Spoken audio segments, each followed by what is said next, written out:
So I don't know if she's going to get to. She is coming, but I don't know if she'll get actually. She's wonderful. I hope she gets to see. Oh it. yeah. And I need to talk to her because that's mainly what I'm writing about now is all the transgender stuff. And so.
Be streaming this conference on our Facebook page, so if you can get to our Facebook page through eagleforum.org, and if you have to step out, you won't miss a beat because you can see it streaming. Anyway, the excitement of today's panel is going to be moderated by Dr. Karen Effrem, who is our issue chairman for education. And it's always an honor to hear and listen to Dr. Effrem because of her wealth of knowledge on education issues. She has a number of articles posted on our website if you need further information on some of these topics. She is also the president of Education Liberty Watch. She is a former pediatrician, and she is a researcher and speaker. And she has earned her medical degree from Johns Hopkins University and her pediatric training from the University of Minnesota. She lived in Minnesota for many years, but for the last 7 years has been in Florida and has been very active in Florida Eagle Forum. And I'm going to welcome Dr. Effrem to introduce her education panel. Thank you.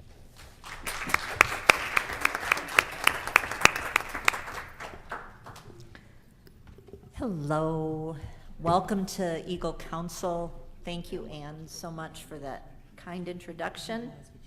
As you mentioned, education has always had a very prominent place in Eagle Forum, and this organization, led by Phyllis Schlafly for so many years, has always understood how true the maxim attributed to Abraham Lincoln is, that the philosophy of education in one generation will become the philosophy of government in the next.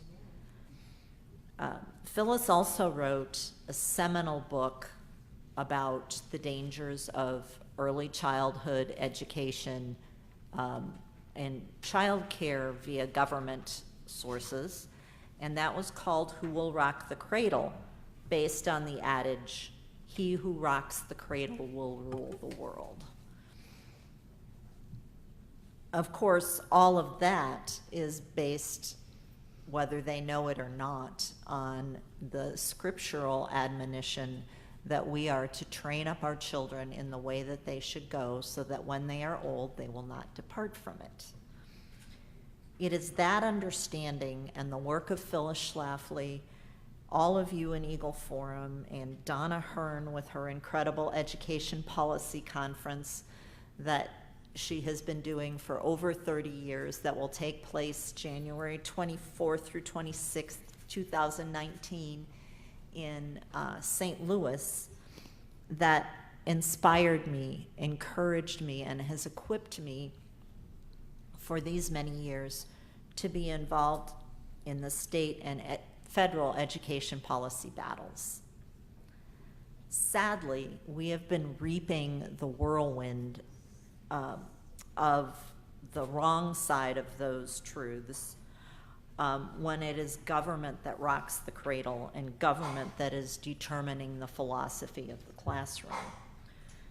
We continue to see the tragic harm that Common Core, social emotional indoctrination, personalized learning, also known as competency-based education, fuzzy math, whole language, baby Common Core via the expansion of government preschool, failure to teach our providential history, the principles of freedom and free market economics, as well as lack of discipline and sex education. Strongly related to government malfeasance in education are issues related to the breakdown of the family that unfortunately government is subsidizing and putting forward. And we are seeing, among other things, increased academic difficulties with no improvement in the achievement gap over 50 years and despite $2 trillion of federal spending and unconstitutional interference. We are also seeing more emotional stress, behavior problems, and behavioral acting out as violence in our schools. That's the bad news. The good news is that we are blessed with so many here, and especially on this panel, that have been leaders and warriors in the front lines in state capitals and here in our nation's capital. While there are many incredibly important education issues that we could discuss, we have some really fantastic speakers, and the key issues that we hope will inspire you to continue your involvement, to get others involved, and we have these wonderful folks to give us an update from the front, as well as to equip us with action items that you will be able to see either in your packets or on the website that Anne has mentioned. So, without further ado, I will introduce our first speaker, and I will let you know that you have detailed bios available. So I am going to give you just a brief intro to maximize their speaking time and the knowledge that you can gain. The first speaker that I am incredibly happy to introduce is Lindsey Burke. Lindsey is director of the Center for Education Policy and Will Skillman Fellow in Education at the Heritage Foundation. She oversees the foundation's research and policy on issues pertaining to preschool, K through 12, and higher education reform. Ms. Burke's commentary, research, and op-eds have appeared in numerous magazines and newspapers, and she is a frequent guest on radio and television shows and speaks on education reform issues across the country and internationally. She has published evaluations of education choice options for public policy foundations, such as the Virginia Institute for Public Policy and Ed Choice, and has done extensive work developing and evaluating education savings accounts. She is here today to speak about the proposed merger between the U.S. Departments of Education and Labor as the wrong approach to reducing federal intervention in education. Lindsey, thank you for being here, and welcome.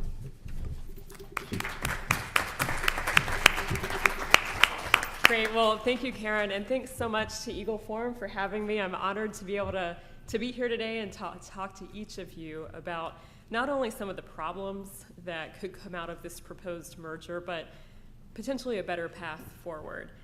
And I will say that Eagle Forum's really ahead of its time in terms of how they structure panels, because if you go to conferences, frequently you might get pretty bored. It's the same old pattern over and over again.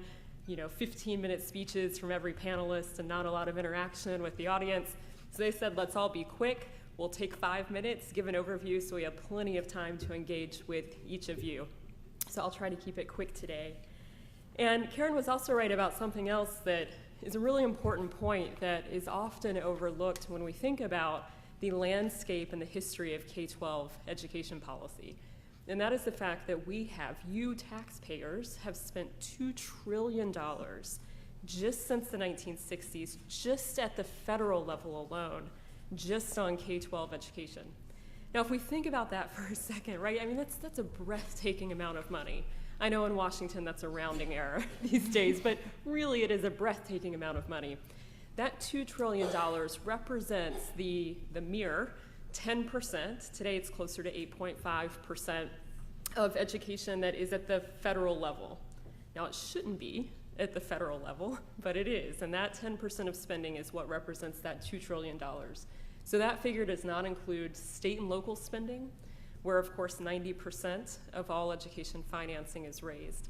So really we're talking about an incredible amount of money that every year is roughly $650 billion or so. And when you add in things, programs like Head Start, which are not included in those figures, right? Programs over at HHS, where we spend about $9 billion annually as well for subpar outcomes, to put it nicely. We're talking about considerably more. So I want to give just a really abridged history of federal intervention in education. And I always say federal intervention. It's not a federal role in education. It is federal intervention. And it has really just expanded at a rapid pace since 1965. And you're probably all pretty well aware of that history, but just to quickly go through it, in case anybody's not aware, 1965, in my mind, really was ground zero for significant federal intervention in education. We saw 3 major proposals enacted, signed into law that year. Head Start, that I mentioned earlier, 1965, started as a small summer program. Today it's a massive federal daycare program. The Elementary and Secondary Education Act. Of course, this was President Lyndon Johnson's education component of his war on poverty. So we saw ESEA enacted in 1965 as well, and we also got HEA, the Higher Education Act, in 1965. So 1965 really was a, for better or worse, foundational year for federal intervention in education at all levels. And so quickly on ESEA specifically, since we're here today primarily talking K-12 education, ESEA, historically, the Elementary and Secondary Education Act was reauthorized every 5 years, roughly. And with nearly every reauthorization, we saw additional programs added. And if you think about the impetus for ESEA's introduction into law in 1965, if you go back and you look at what President Johnson said at the time, he said, well, we're just going to spend a little bit of money, $1 billion, compensatory education. We're going to provide that $1 billion to low-income districts to try to make up for outcomes. To quote Johnson, he said, to bridge the gap between helplessness and hope, right? Very lofty, and it all sounds great. So it's just compensatory, no strings attached, don't worry about it. So what do we see? With every reauthorization, additional programs, and of course every additional program requires additional spending to pay for those programs. So if you fast forward to 1979, President Carter's engaged in his election campaign a few years earlier, and you're probably all aware of this, but at least as the story goes, he had made a promise to the teachers' unions that he would establish a cabinet-level agency for education. And recall, prior to that, so we see the department enacted in 1980, prior to that, education had just been part of health, education, and welfare. It was not its own cabinet-level agency. So we see it established in 1980. Ronald Reagan tries 6 months later to abolish what he famously referred to as Carter's bureaucratic boondoggle. There was not the will in the Senate at the time to get it done. And so, of course, the Department of Education did not go anywhere. And so we see throughout the 80s, unfortunately, more programs added, more spending added. And then, of course, in the 1990s, we get another significant shift. All of a sudden, we see policymakers saying, well, we're spending an awful lot of money. We ought to have some accountability for those dollars. And so, of course, that meant standards-based reform. And so we see this push throughout the 1990s for standards-based reform. States had to start designing their own accountability plans. And then, of course, we get to 2001. And what happens? What do we get in 2001? Anybody? I think I heard it. No Child Left Behind was 2001. No Child Left Behind was a pivotal moment because that was the first time the federal government said, yes, you have to have accountability, but here's how often you have to test. You have to test every child every year in grades 3 through 8 and again in high school. Oh, and by the way, states, you have to make adequate yearly progress toward universal student proficiency. But you as a state can define proficiency, so every state defined proficiency downward, and yet no state made that goal or was on pace to make that goal of every child being proficient. So along comes the Obama administration.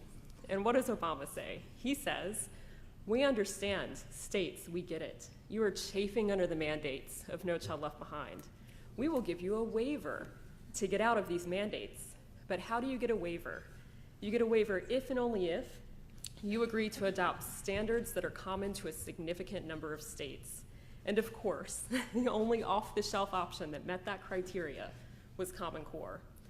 So you can see in a relatively short amount of time, from 1965 forward, we went from here's a few federal dollars to maybe have an accountability plan to, well, you better test the kids, to now the federal government telling you what you have to test and what your standards will be through Common Core.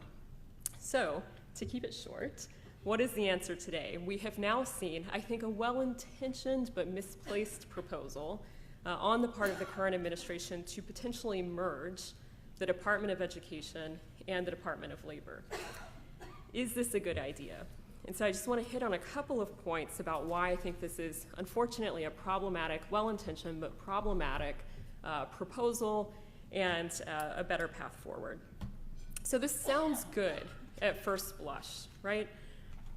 Combine the Department of Labor with the Department of Education, create efficiencies, and hopefully downsize the size and scope of the federal government. But effectively what that would do is it would stand up a new department with large portions of the old department. And that's just not the way to curtail functions, especially when that proposal seems to imply more federal intervention. So if you read the proposal to merge labor and ed, what you'll see is an aspiration to create alignment through an education to career pipeline. And so that sounds awfully similar to some of the policies we heard during the 1990s. Such efforts at alignment could ultimately mean that DC decision makers are increasing their micromanagement of local school policy in order to steer what they think will be the trends in the economy of the future. Adding workforce programs to the Department of Education, which is effectively what this would do, these are programs that are properly housed in the private market, not at the federal level. And so it really moves away from industry and individual decision making and towards something that looks much more like central planning. And so again, although it's well-intentioned, with Congress at the helm in particular, it's unlikely that once those agencies are merged, we would ever see any meaningful reduction in program count. And so it's why we need to downsize the current structure of the Department of Education, not merge it with a new agency. Don't supersize the Department of Education by throwing workforce programs from labor. If it's not working at labor, we don't want them over at ed either. So instead of doing that, let's try something that we've never tried before, which is market-based education with limited federal intervention. And so to do that, again, we need to downsize the current structure of the Department of Ed. Our proposal for doing that is to allow states to opt out completely of all of the programs at the federal level and to take their dollars and to allow states to use those dollars for any education purpose under state law. That's contained in a proposal known as A+, the Academic Partnerships Lead Us to Success Act. But that's the first step. The second step, and this is where it gets harder for Congress, almost impossible, I might say. They have no appetite ever to cut spending, it seems, if you look at the labor H bill that just passed. But the second step has to be cutting programs and spending. Cutting programs at the federal level is a necessary condition for restoring state and local control and ultimately parental control of education. So I'll stop there. Great, thank you. Thank you so much.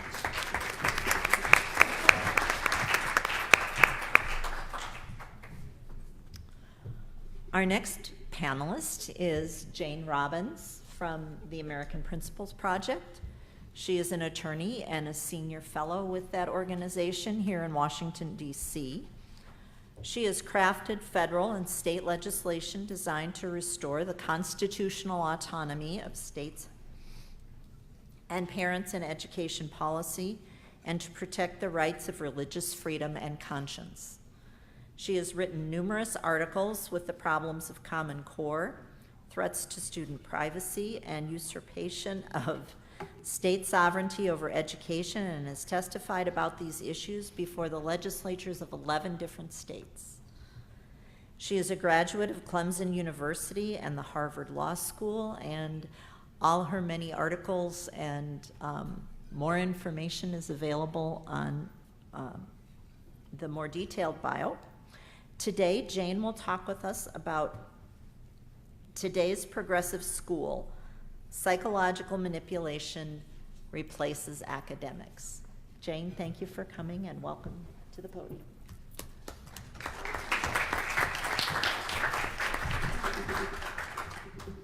Thank you, Karen, and thank you to Eagle Forum for having me here today. You've got great panels going on, so I think y'all are going to enjoy this conference.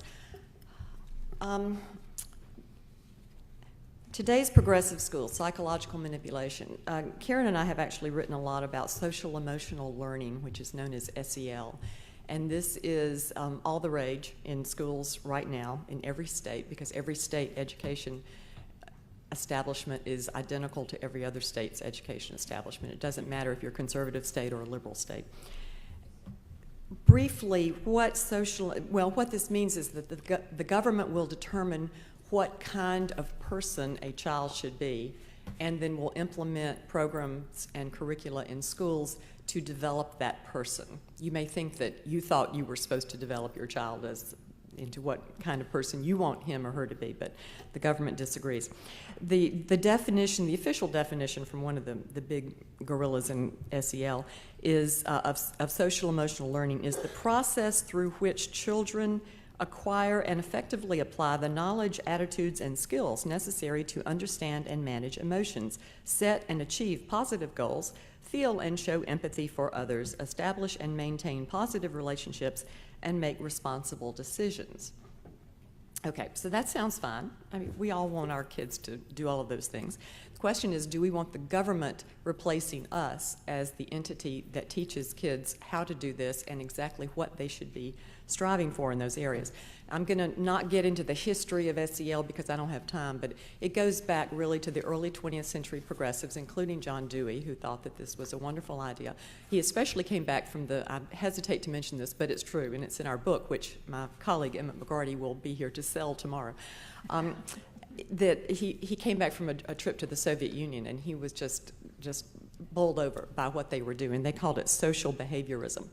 And the idea was that the school would be used to erase these undesirable traits that kids brought in from home, whether it was religion or whatever. Dewey thought that was great. And anyway, fast forwarding through into the 70s, Yale University was really big in a lot of SEL type things. In 1981, Benjamin Bloom, who you may remember from Bloom's taxonomy, if you know anything about psychology, he said the purpose of education is to change the thoughts, feelings, and actions of students. I didn't think that was the purpose of education, but then I'm so 20th century, or maybe 17th century. SEL is very much related to outcome-based education, and some of y'all probably remember outcome-based education in the 1990s, with the idea being to create students who can respond in a particular way to a particular question, usually a psychologically based question or personality kind of question. Bill Spady was a guy who was active in OBE and in transformational outcome-based education, which he defined as training kids for life performance roles. I mean, again, we're not talking about academic content. They're not teaching English, history, math, science. This is psychological development of children. Outcome-based education disintegrated when a lot of people pushed back, especially in certain states such as Pennsylvania. But simultaneously, a new organization sprang up that was called the Collaborative, at that time, Collaborative to Advance Social and Emotional Learning. Now it's called Collaborative for Academic Social Emotional Learning, CASEL or Gassel. And that is the major organization in the country that pushes SEL programs. One of the people on the board of Gassel is Linda Darling Hammond, who is a professor, former professor of education at Stanford, and who was recommended by Bill Ayers. Y'all know who Bill Ayers is? She was recommended to be Obama's Secretary of Education, but she didn't get the job, but she's still a very busy lady. And so she's one of the people there. The federal government, I will not go into all of the ways the federal government is pushing this through the Every Student Succeeds Act. The thing is packed with grants and other programs and other incentives for states to move into SEL. And so we can talk about that at another time. The new School Safety Commission that is going on is heavily investigating all of the supposed glories of social emotional learning to keep kids from shooting up the school. And we can talk about that later as well. But how does this work? What it is that they train, supposedly, teachers to do this what sometimes frequently borders on psychological evaluations. And they'll give them a couple hours on a Saturday or whatever. Now, you've got psychiatrists and psychologists who spend years learning how to do psychological evaluations and mental health evaluations. And many of them say, this is really, really iffy, it's very delicate, you've got to be very nuanced about it. So they give teachers who have other things to do the responsibility of determining whether kids are showing sufficient mastery of these areas, things such as empathy, self-control, global awareness, cultural competence, grit, relationship skills. And then they have to evaluate that, and they write it all down and plug it into the technology.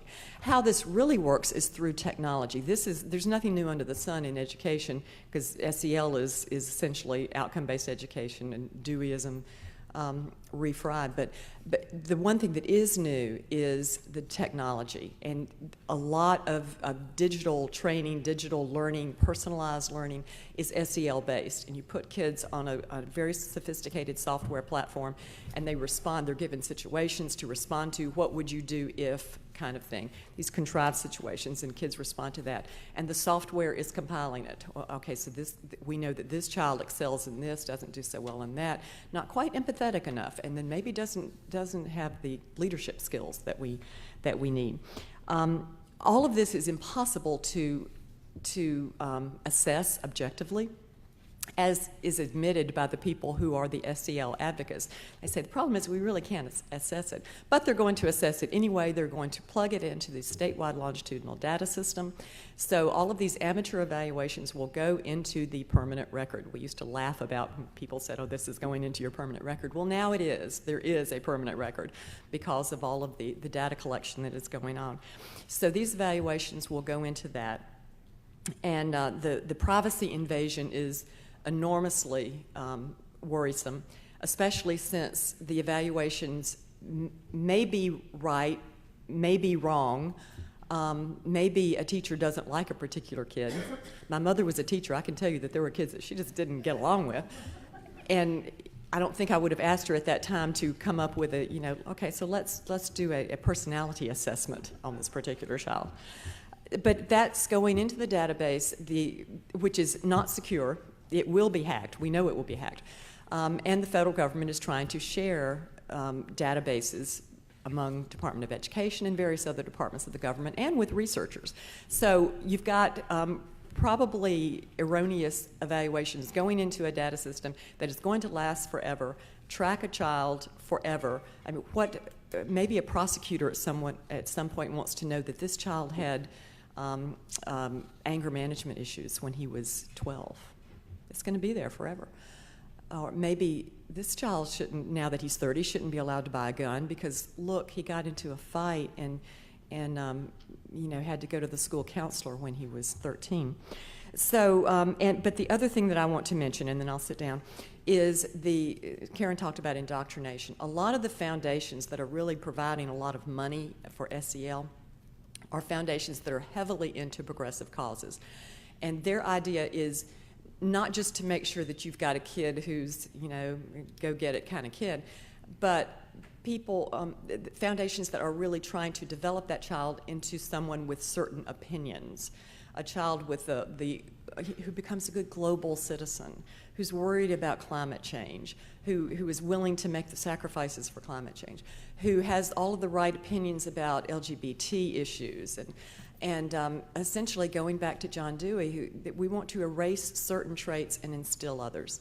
So that's what's going on with SEL, and we have action steps about what you do about it, and a lot of it involves telling the school your child's not going to be involved in technology, that you need to know what every program that the child is being subjected to, what the privacy policy is, what the point of it is, and opt your child out if you can. But you just need to be very, very careful about what's going on locally in your schools, and when they are crowing about their social emotional curriculum, that's not necessarily a good thing. So I hope we can talk more about this during Q&A. Thank you.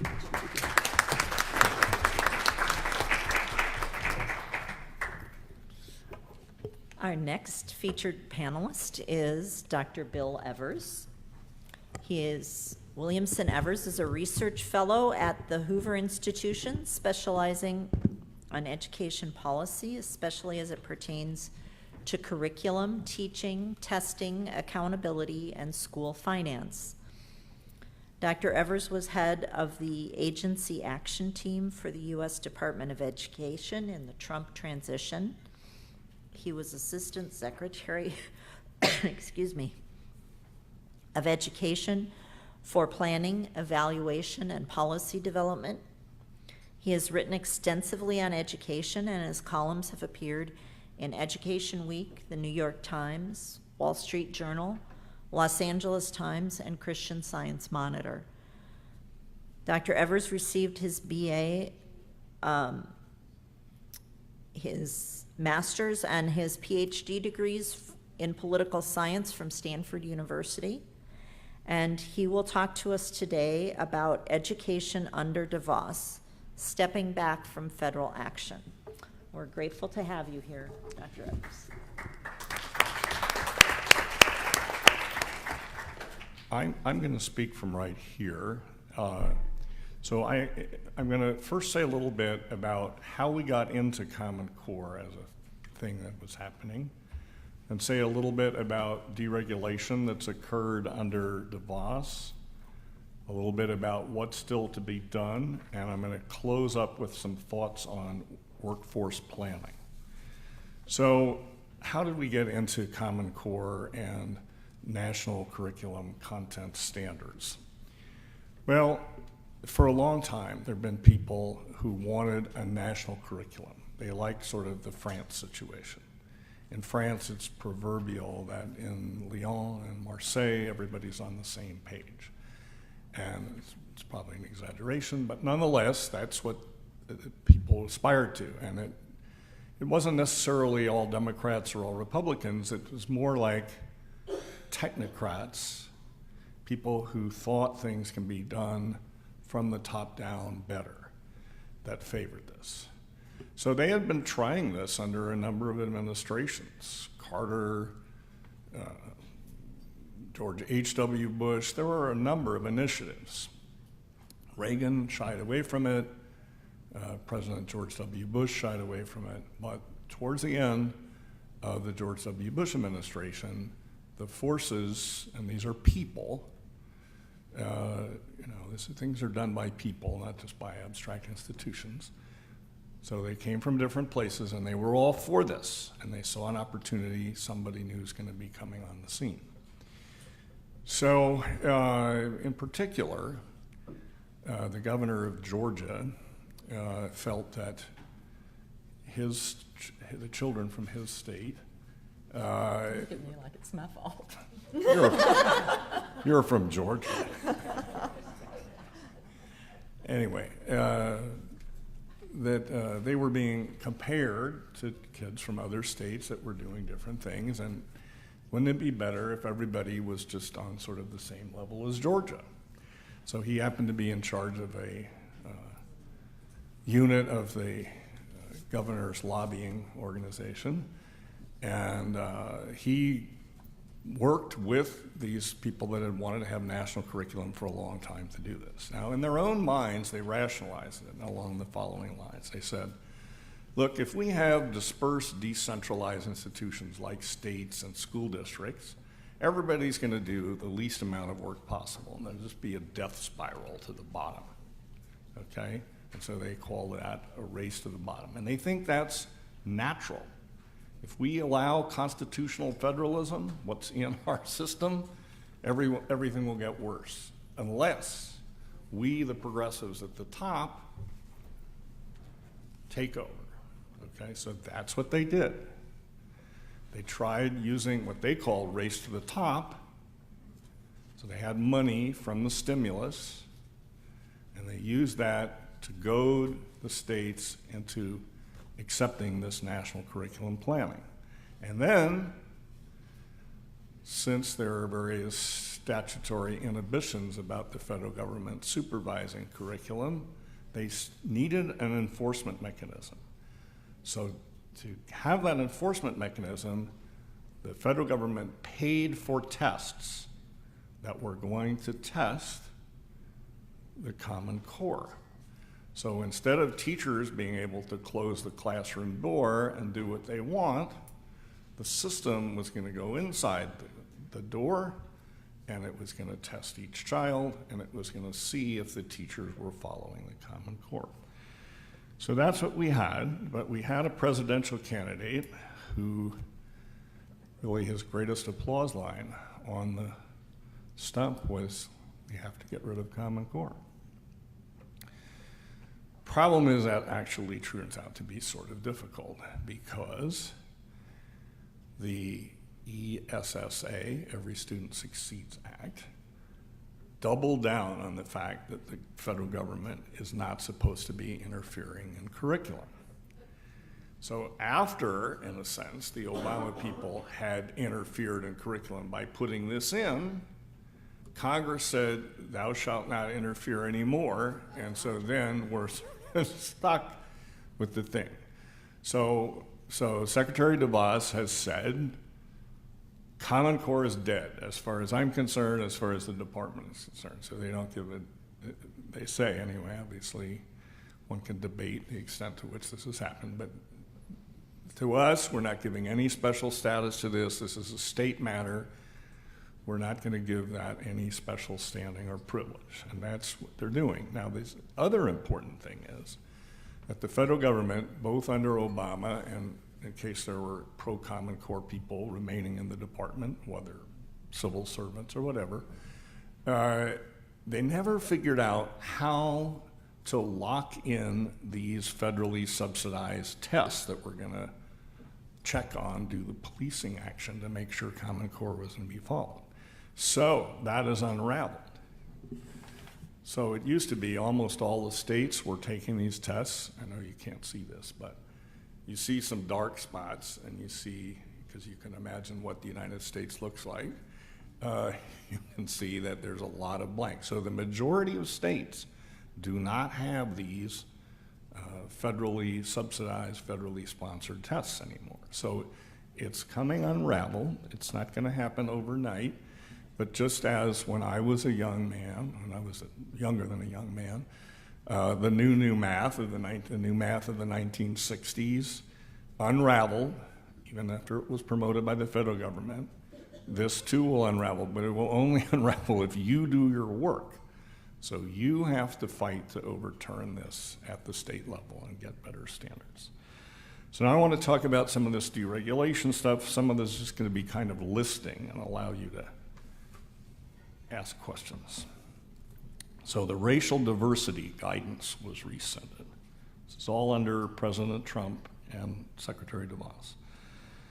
The transsexual, or now they call it nowadays transgender, guidance was rescinded. So now it's up to local things plus federal civil rights laws. Doesn't mean the problem is off the plate, but it's improved from what it was under Obama. The Title IX guidance has been rescinded. So this is the kangaroo courts and rape cases on campus. And the states, the colleges can go to more strict, more fair to the accused standards of evidence. So instead of it being, I'm all done here, how am I going to do this? Okay. Tell me to time it. Yeah, no.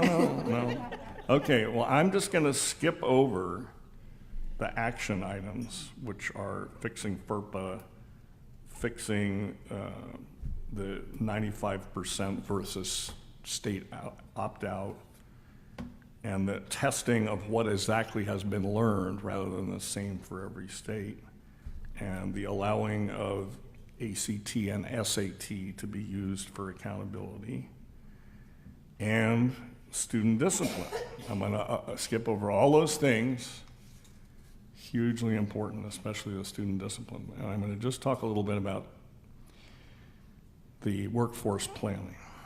So I talked to a guy I know who's a labor economist, who's a Democrat. I said, what do you think about this? And he said, it's nuts. Nobody can predict what the future labor force is going to be. The technology moves too fast, and you can't do this. And he said he knew of an instance in the 1950s where they tried to predict how many math PhDs were going to be needed in the United States, and then they used these estimates to, calibrate federal programs and subsidies to graduate students and things like that. Of course, they were off by 50%. So it's not going to work. So economists can be our allies when it comes to this workforce planning thing. When it comes to 21st century skills, which we do see in the speeches of Secretary DeVos, we should be able to have lots of kinds of conservatives allying with us on that. But also, Diane Ravitch, she thinks that this is baloney. Also, the American Federation of Teachers, Dan Willingham, he thinks that this is bad. So there are allies out there that think that this is counterproductive and worth debunking. As far as socio-emotional skills go, lots of conservatives have serious reservations about this. And even among the more technocratic conservatives, you'll find Checker Finn, who's not necessarily going to be with us on all things, but he thinks that this is bogus, and he thinks it reminds him of the self-esteem movement of yesteryear. And so we should look for allies to make tracks in what needs to be done. Delighted to speak about those things I just rapidly ran over.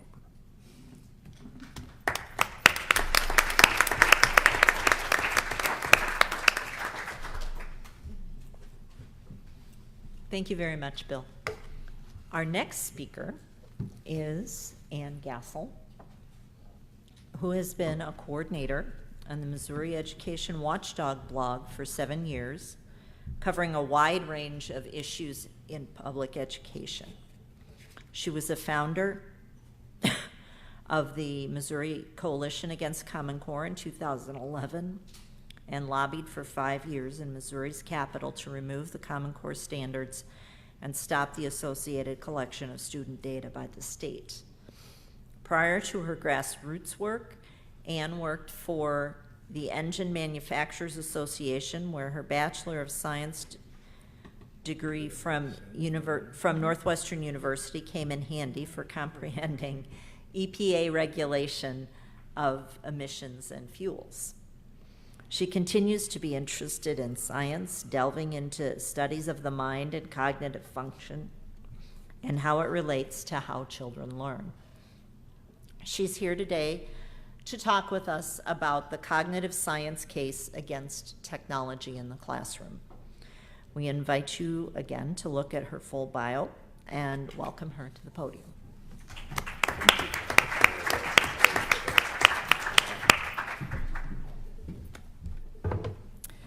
Thank you, and yes, I am going to use technology to talk about not using technology. So computers, tablets, smartphones, whiteboards, Fitbits, technology really has become ubiquitous in our society. Today, there are 6.2 million iPads being used in K through 5 classrooms, and an additional 9.3 million tablets being used in mostly middle schools and high schools. All of these devices are all interfaces with the digital data river that is flowing around us all the time, operating both seen and unseen in our lives. Is it any wonder that so many people think that it's critical to teach our children about and with technology? It'll be in their lives even more than it is ours.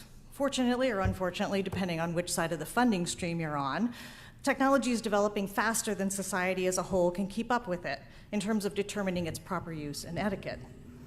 It's impacting our lives before we fully understand its ability to impact our lives, and we're playing an eternal catch-up game. We cannot deny that it's the shiny new thing that everybody's interested in, but I'm not going to stand up here and tell you that all technology is bad and we should revert to our pre-industrialized state. Technology does enrich our lives, and it does provide benefit, but it's imperative that we understand and be prudent users of it, especially when it comes to our classrooms. Otherwise, it's like putting an alcoholic in a room full of liquor and saying, you should have just one glass of wine because it's full of antioxidants and they're good for you.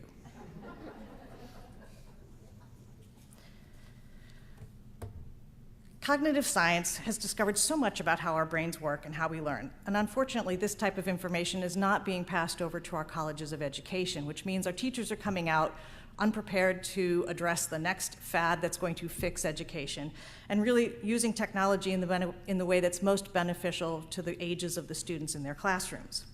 By as young as 2 years old, children's brain can distinguish between a real person and people on a device. And studies have shown that they learn better from real people who can interact and react with them. The studies show that children learn language, for instance, not through passive presentation, but through conversation. So unfortunately, no matter how many hours of kung fu movies you watch, you are not going to learn Mandarin. But there's so much money to be made in technology in the classroom that its use is being pushed both by hardware and software companies like Google, Canvas, and Pearson, but also by government. By now, we have over 3,300 superintendents around the country who signed Arne Duncan's Future Ready Technology Pledge, promising to transition their districts to digital learning. Not only should we not expect this to work, except for the most advanced students, but we actually risk leaving our lowest performing students even further behind. A lot of entertainment software is designed to activate what they call the Ludic loop, which is where the brain gets lulled into this state of tranquility by doing the same thing over and over again and occasionally getting a reward.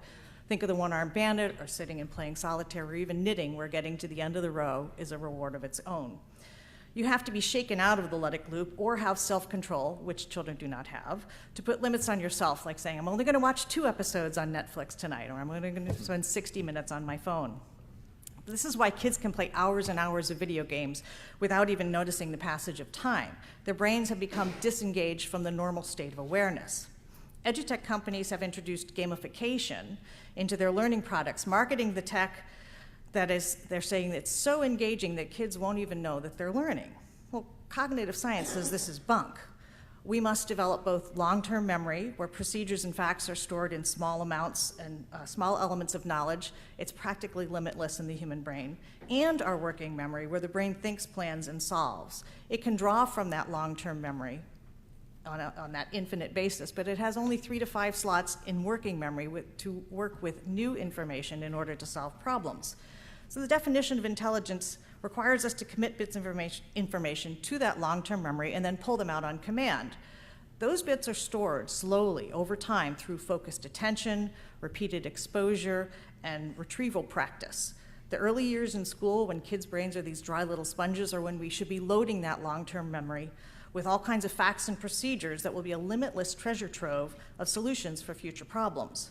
Most edutech does not allow this slower, harder mental processing to happen. Therefore, the concept of passive learning, no matter how engagingly it's produced, is still a fallacy or at best operant conditioning. Personalized learning allows students to go at their pace, and we have to remember for some kids that pace is a crawl or maybe stop. Gamified tech can allow them to enter this Ludic loop and can appear to be engagement, but in fact it's actually stalling at a more comfortable level. We like to stay and do things that we do well. Even programs that say they push kids beyond their comfort zone still suffer from the fact that it's a machine that is doing the pushing, and we are not oriented to produce and please a machine like we are a human being. So kids will often find ways to stay at the lower levels and not actually advance their learning on. Meanwhile, schools are working on the myths of multitasking, of the efficacy of skimming text, that we no longer need to memorize information because we have access to it digitally, and that typewritten notes are superior to handwritten ones. They're even suffering from the deleterious effects of the mere presence of smartphones in the classrooms. Tech in general is adding a whole host of new physical and psychological problems like dry eye, insomnia, aggression, and depression. We have many whistleblowers from the technology giants coming forward these days to tell us we're not crazy. They really are designing technology to exploit us.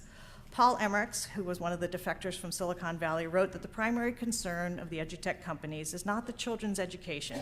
It's really the monetizing of the tools to meet the needs of the financial investors. He recognized that the hyper-individualized education promoted by such companies tries to maximize engagement with the product, but it also isolates children, breeds competition, assumes children can learn entirely on their own, and dehumanizes the learning environment, reducing human experience of learning down to a mechanistic process. So perhaps we should take our cue from the C-suite people and most of the large tech companies in California who send their kids to Waldorf schools where they don't use any technology at all. I'm happy to answer questions later.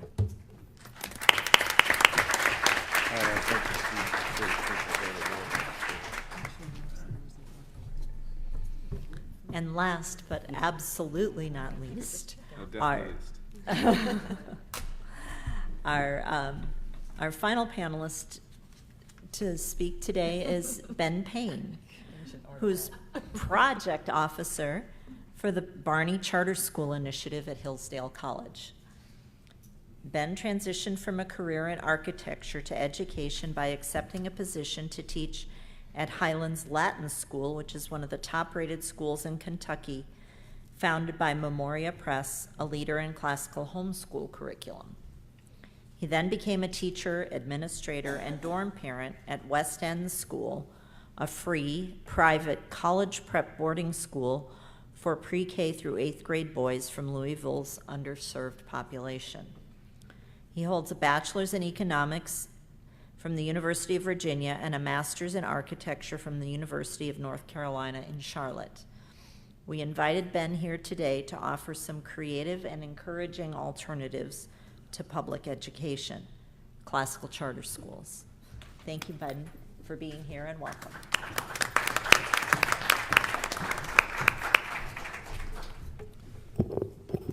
Good afternoon, everyone.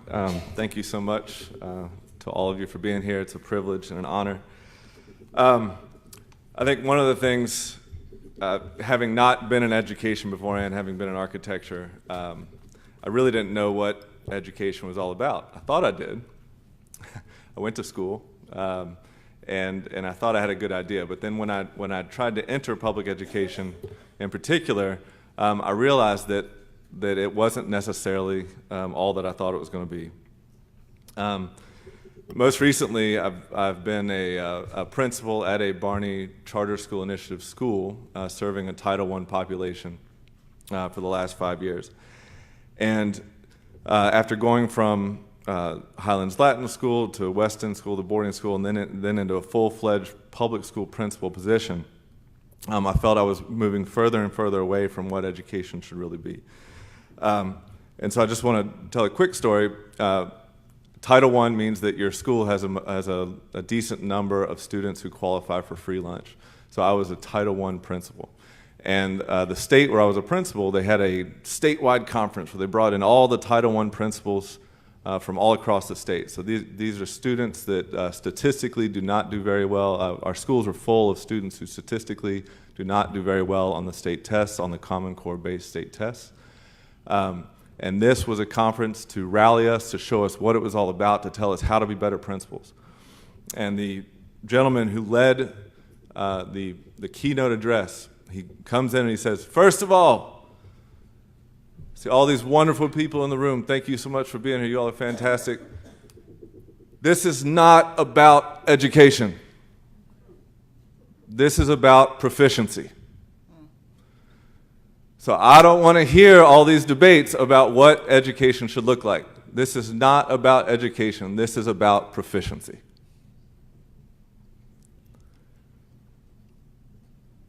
And that is the conversation that is being had all around the country when test scores and outcomes and performance are tied to dollars coming down from on high, and it ends up infiltrating every single school everywhere where that is implemented. And so guess what? On the ground, a lot of schools, particularly when they are low performing for a variety of reasons, the overarching theme inside that school building is not education. It's proficiency. It's not about each individual child. It's about the school's data. It's about hitting that mark, getting those scores. And so that's why I'm so glad all these wonderful people up here are working to try and change that. The other thing it's somewhat related. So we have this school. It's a Barney Charter School Initiative school. I'm going to talk explicitly about what that means. But basically, we're trying to replicate a private school environment for kids that may not be able to afford private schools. So we use the Core Knowledge Foundation curriculum. We talk about the Constitution and what it means to be an American. We study history, we study civics, we study language.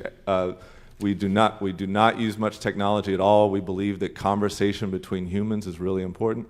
All these things. We offer art and music 90 days a year each for all of our kindergarten through 8th grade students. It's about pursuing the true, the good, the beautiful. That's what classical education is all about. So a friend of mine from when I was younger was on the forefront of the move to implement Common Core standards statewide. And I said, please come visit the school. You'll love it. It's just like the school where you and I met, which is a K-12 private school. I said, you're just going to absolutely love it. It's going to be wonderful. So I toured him through the school, and we sat down at the end. He said, what are you doing? I said, what do you mean? He said, why are you wasting all these kids' time on art and music and Latin and Spanish? And I said, because I want all these children to have the same education I had, like that. And he said, but they don't need it. He said they need double, triple time ELA grammar. They need double, triple time math. Because if they don't, they're not going to gain proficiency. And so the conversation about public education has been hijacked. Now, why is education important? And I would argue from 2 points. One, from a democratic republic. The success of a democratic republic depends on an educated sovereign. It depends on an educated and invested citizenry that understand the freedoms we possess, understands the laws that govern those freedoms, and understands what it means to be a good American. And then as a parent, I have a 7-year-old, 5-year-old, and 3-year-old daughters. What do I want their education to be? I don't know if I want one of them to be a computer engineer or a volleyball player in college or whatever it may be. I don't know all that stuff. But what I do know is I know what type of person I want each of them to be. And I want them to be virtuous, responsible, good American citizens that are in it for others and not in it for themselves. So we have these two motivations, and I would argue that every single parent, all the parents I've worked with through my entire career, there's not a single parent that would argue against those 2 points, that in order to have a successful democratic nation, that we need to have an educated and virtuous population, and as a parent, that it's not really about what your child ends up doing, but it's who your child becomes.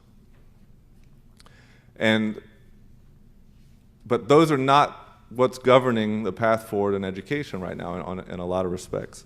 So the wonderful thing is there's been this swell of, from the Christian classical side, from the homeschooling side, of bringing back this sort of liberal arts classical education, and it has begun making its way into the charter school environment. There's an organization called Great Hearts. There's Open Sky, and there are lots of other variations of it. I'm here representing the Barney Charter School Initiative. And specifically, the Barney Charter School Initiative's mission is to promote the founding of classical charter schools and excellence in their teaching and operations to the end that public school students may be educated in the liberal arts and sciences and receive instruction in the principles of moral character and civic virtue. And that happens not by putting them in front of an iPad all day. That happens by some other means than just preparing them to take the Common Core state-aligned tests at the end of the year. That happens through our teachers and our educators modeling what it is to be a good person and a good citizen. It happens by the explicit instruction of those virtues. And it also, this is the key, it also happens through the study of great knowledge, through the study of the stories that have withstood the test of time, through the stories and the history and the literature and the poetry that has informed the best of our Western civilization. And in certain situations, that's not possible. In certain situations, because of proficiency, or the quest for it, or the mandate of it, by the progressivist expertism out there, that's not allowed. And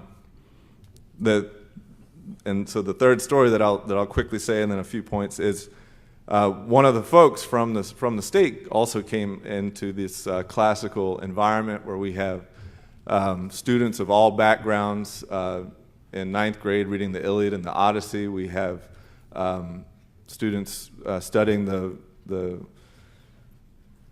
Frederick Douglass and Langston Hughes and reading Alice in Wonderland in 3rd grade, and we have all, and they're shaking hands and they're proud to be there, and there's a joy in the classroom. And this person from up high in the state came in and said, "Wow, I would love to have my kids here if I lived nearby." And I said, "That's fantastic." And she said, "But you need to teach the state standards." I said, "But you just said you would have your kids here if you lived here." She said, "Yes, but I understand, but you have to teach the state standards." And I said, "Well, where do your kids go to school where you are? I'm sure you have them in a really good public school where you are." And she said, "Well, I have them in private school."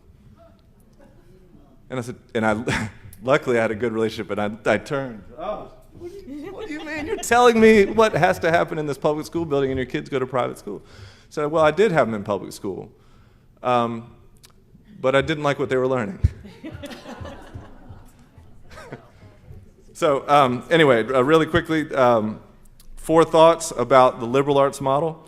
1, virtue should inform our culture instead of culture informing our values.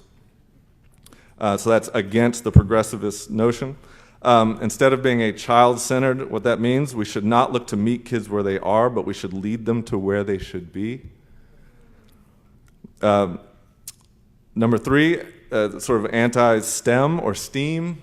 I was trying to call us a streamal because we could get reading in there and literature. So against STEAM, our ability to reason is only held back by the limitations of our facility with language. And if we have the ability to reason, then we can learn anything. And then against this, the sort of relativism, moral relativism out there where everything's acceptable and everything's okay and it doesn't matter what you want to believe, it's fine. Fear and hate are products of ignorance and sloth. Knowledge replaces the former and makes the latter detestable. Thank you very much.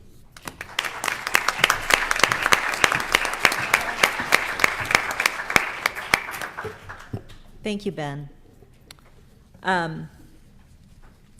Now I'm going to ask a few questions of our panelists. And I am going to start with Bill. You mentioned the really important issues of school discipline and also data privacy with the FERPA changes, and I was wondering if you would give us a little bit on each of those and where you think things are and where they're going. All right. And I might add that there are other panelists here that have thoughts and contributions on this. So FERPA is the family privacy law. It goes back to Jim Buckley, the 1970. Jim Buckley was the brother of William F. Buckley, who was a senator from New York. And this has gotten revised internally within the department over the years. And there was a big revision under Obama, in which they let data go to vendors, so people that are involved in the business of education, and they let it go to other non-specifically educational government agencies. So we're talking especially labor agencies, workforce planning agencies. So you can see where this fits in with other themes that have come out in the course of this panel. And the department right now is working on this, and that it's clear from the different efforts that have gone on since the Betsy DeVos came in, and the president was even asked in New Hampshire during the campaign, what do you think about this? And the vendors getting this information. He says, it sounds horrible. He was a candidate then. And so I think we're going to see something there. But as you can tell, there are constitutionalist conservatives in the department, and there are technocratic kinds of people. It's just, that's the life. So we don't know yet if you have influence, if you have members of Congress that are interested in this, and historically, Republican members of the House have been quite interested in sustaining FERPA, and so that's an area that should be further pursued. Now, I heard a talk last night by Heather McDonald. And the talk was sponsored by Hoover Institution and by the Fordham Institute. But she spent a lot of time, the whole thing was on student discipline and how that has just gotten completely out of control. And so she talked about the Obama 2014 guidance. And the key thing to that is it has implicit quotas in it. So it says if you have some kind of disciplinary program in your school where there's disparate impact, in other words, if as you look across it, more women are getting penalized for their horrible behavior in the classroom, or more white people are being punished than Asians, or something like that, you have to fix that. Even if on its face it's fair, it's something that might, to take a classical reference here, be an Aristotelian or Christian kind of discipline where you're trying to develop the habits of right conduct, that doesn't matter. The pattern is the key thing according to the Obama people. So the department needs to be informed that this is not working. It's causing all sorts of strange things. I mentioned a school where every day is a new day. So it doesn't matter that you have a history of bad behavior. You start off anew, the student, each day. How can you develop incentives for a pattern, a habit of right conduct if every day is a new day? It's just, the incentives are exactly opposite. So. Exactly. Thank you very much. I will just add very quickly as an action item to please write down the email address safety@ed.gov. That is where the Federal School Safety Commission is taking comments. I was told just today that time is of the essence because they have finished their hearings and are putting together their report. If you have comments for the commission, please send them as soon as possible, probably no later than the end of next week, so that they can get their report done by the end of the year. Okay? That's really, really important, not only about the discipline issue, but FERPA, loosening of FERPA to supposedly share information for troubled students, and mental health screening, which was not a topic today, but could easily be, and I'm happy to talk to anyone about that anytime. So, moving on.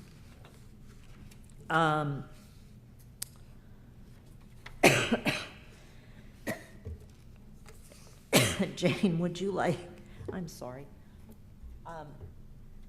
Jane, would you like to talk to us a little bit about how SEL and personality profiling is being done to change the purpose of education from broad-based academics to mere workforce preparation?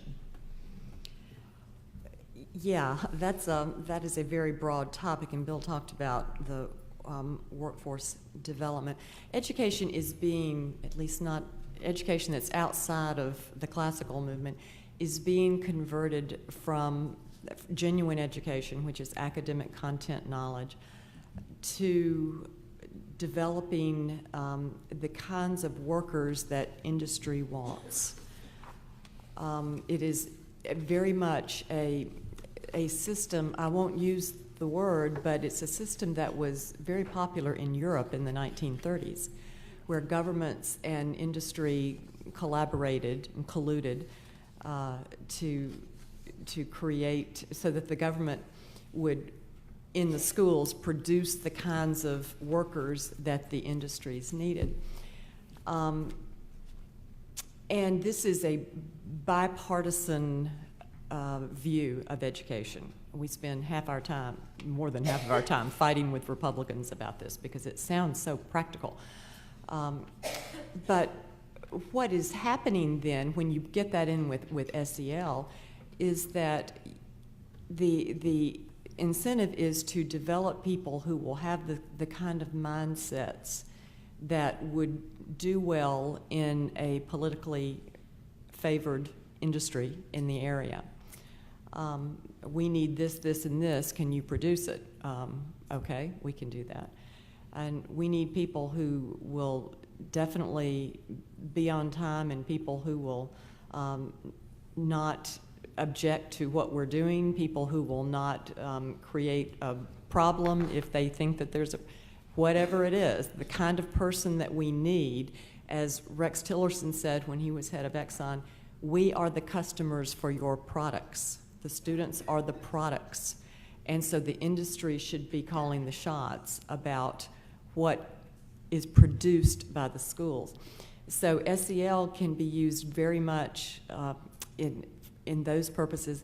And I don't think that I came up with what I should have told you about algorithms. Algorithms are a big deal, not only in education, in other areas as well of the modern economy. The software that is now being used increasingly in schools is creating algorithms, predictive algorithms on students, which means that every keystroke that goes into the interplay between a student and the software is fed into the algorithm, and the algorithm can produce something about how this child is probably going to react to this or that or whatever. And those algorithms certainly, especially when you get into a workforce development mode, can be used to channel people, channel students into particular areas. Might not be an area they want. I can tell you that in Georgia, which Bill holds me personally responsible for, and I resent that, at one point the legislature, they've backtracked on it now, but they passed a bill saying that the subsidies to take the AP exams, the state subsidizes low-income students to take 1 or 2 AP exams. And they said from now on, the subsidies will be available only to students who will take STEM, AP STEM classes, which is science, technology, engineering, and math. If you want to take AP literature, AP psychology, AP history, that doesn't count, or foreign language. And the idea was, and the guy who sponsored the legislation said, well, we know that industry needs people who have STEM degrees, and therefore that's what these kids ought to be doing. And so we're going to nudge them in that direction. Well, this used to be handled by something called the free market, that if industry needs something and they're willing to pay for it, then people will step up to provide that. That's the way it works. That the schools are not to be co-opted to provide what industry needs. But the algorithms, getting back to the algorithms, I watched a presentation by a woman who was she's a researcher at Yale, I think, and she was speaking at something at Princeton, and she's a tech person. And she was talking about the algorithms. And just to prove to you that I'm not a black hat person, I don't think that she was a radical right-winger. She said, we need to stop and think about what we're doing with the technology. And when the kids know that everything that they do in connection with software, every keystroke they make every day of their lives, starting when they're 3, is going to go into the algorithm. If a student has a bad day, that he's sick one day, well, the algorithm doesn't know that he was sick. The teacher would know that, but the teacher's a human being, and human beings are so 20th century. We're now in the 21st century. What sort of situation are we creating when the algorithm, which is in essence just somebody's opinion, it's some tech geek's opinion, guy from Silicon Valley, of what somebody ought to be doing, you can't appeal it if it's wrong. If it keeps you from going in this direction or getting into this college or whatever, you'll probably never know it. And if you did know it, there's nothing you can do about it. It's the algorithm. And that's a very important, important point. Yeah. Lindsey, thank you so much for your topic. I was wondering if you could talk to us just a little bit more about A+. Sure. And how, and if and how it gets rid I know it directs funding to the states, but does it get rid of the mandates for statewide standards, statewide tests, and some of the awful SEL stuff that's in ESEA? Yeah, that's a great question. So it does. And so what A+ would do, and this has been around for a while, it's been around in various iterations. It started out in the late 90s as something known as straight A's, and then sort of got a little more sophisticated with it, and the most recent iterations have been known as A+, but it would do exactly that. It simply says to a state, here's the amount of money that is spent at the federal level on the state's behalf through thanks to taxpayers, federal taxpayers, and it says you can opt out of everything, and we'll just basically send those funds straight to the state, no strings attached, no testing requirements attached, full stop. And the one thing I'll say on this, because I'll keep it short so we can get some of your questions, but I am wholly sympathetic to this desire on the part of folks across the country to ultimately limit and eliminate even the federal Department of Education, right? It has not been around forever.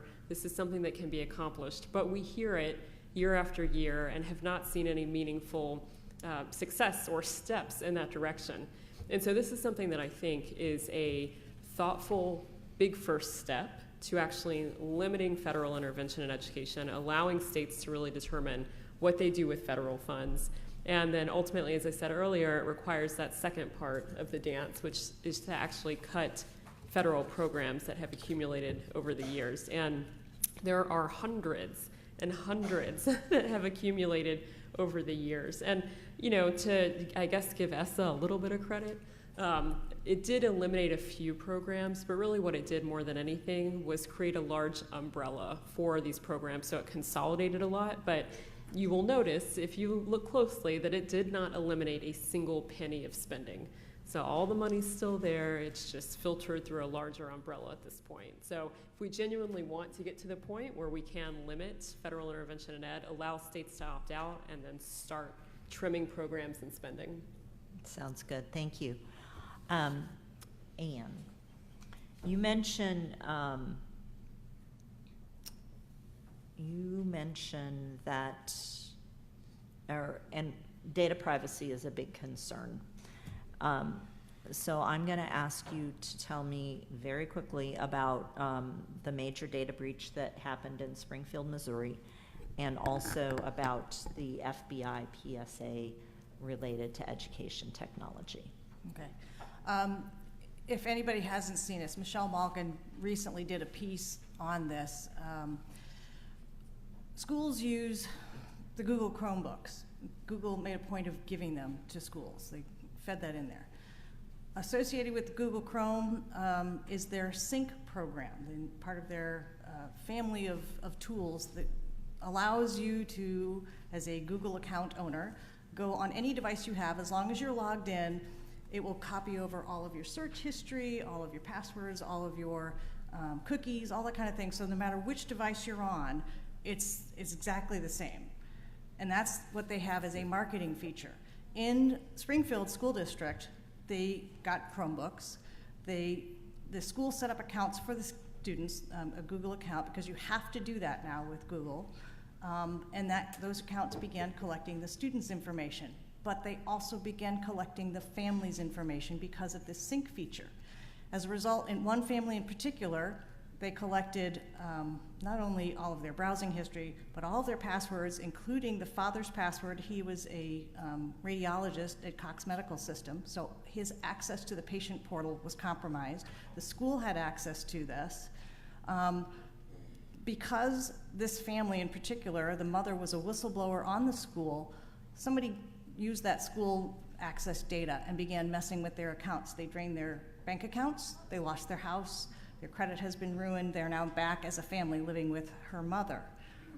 It was a terrible situation, but it's all because of this Google Sync feature, which nobody was told about. The family went to the district in December and said, look, we have this problem and you should look into this and maybe let people know what's going on. The district did nothing. They said, oh, we'll take care of it, and then absolutely nothing happened. So 6 months later, they went back to the school board and said, look, this is what's happened in the last 6 months.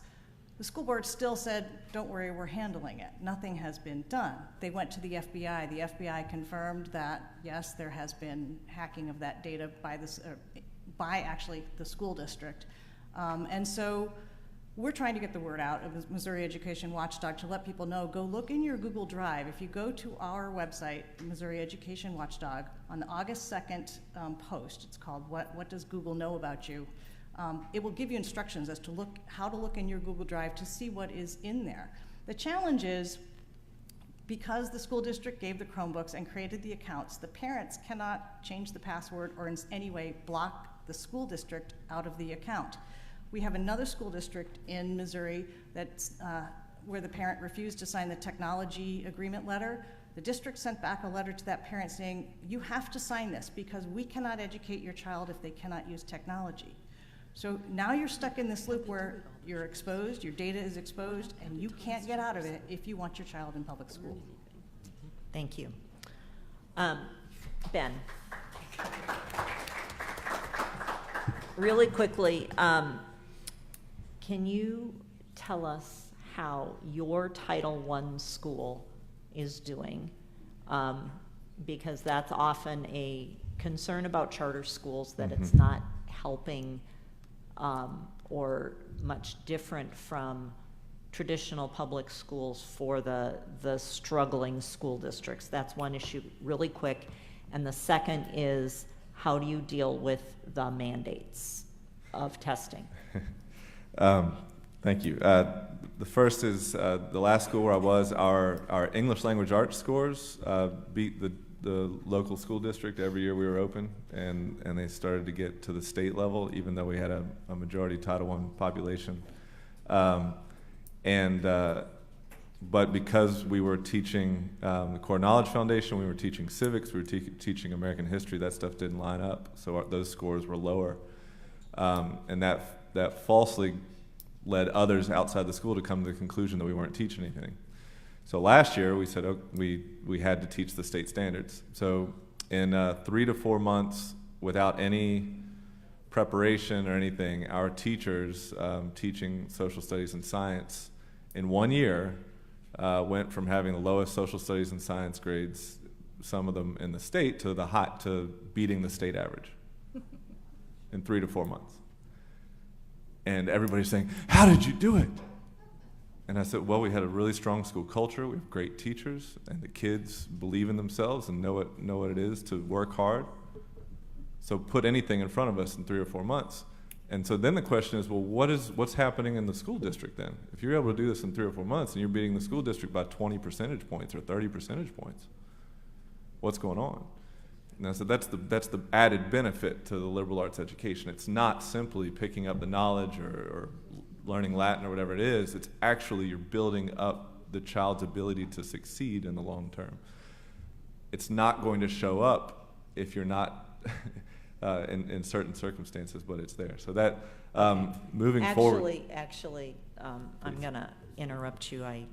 I unfortunately am not as good as Anne and Phyllis was about keeping track of time, and I do want to give the audience a few minutes on questions. So as you come up, as anyone who wants to come up, go to that microphone quickly, and I am going to mention that as another alternative on science curriculum, we have at the resource table information from Contend Projects, who has a very great science-based embryology curriculum. Any questions? Any questions at the microphone? There we go.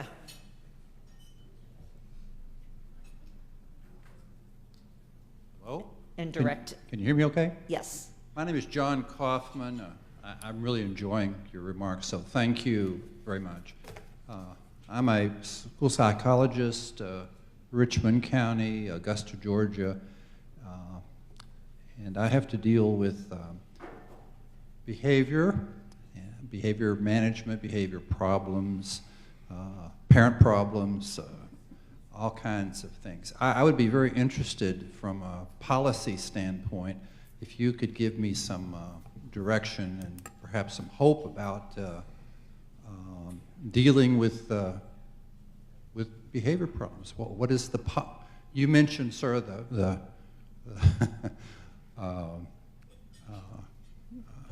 your history of how it's been handled.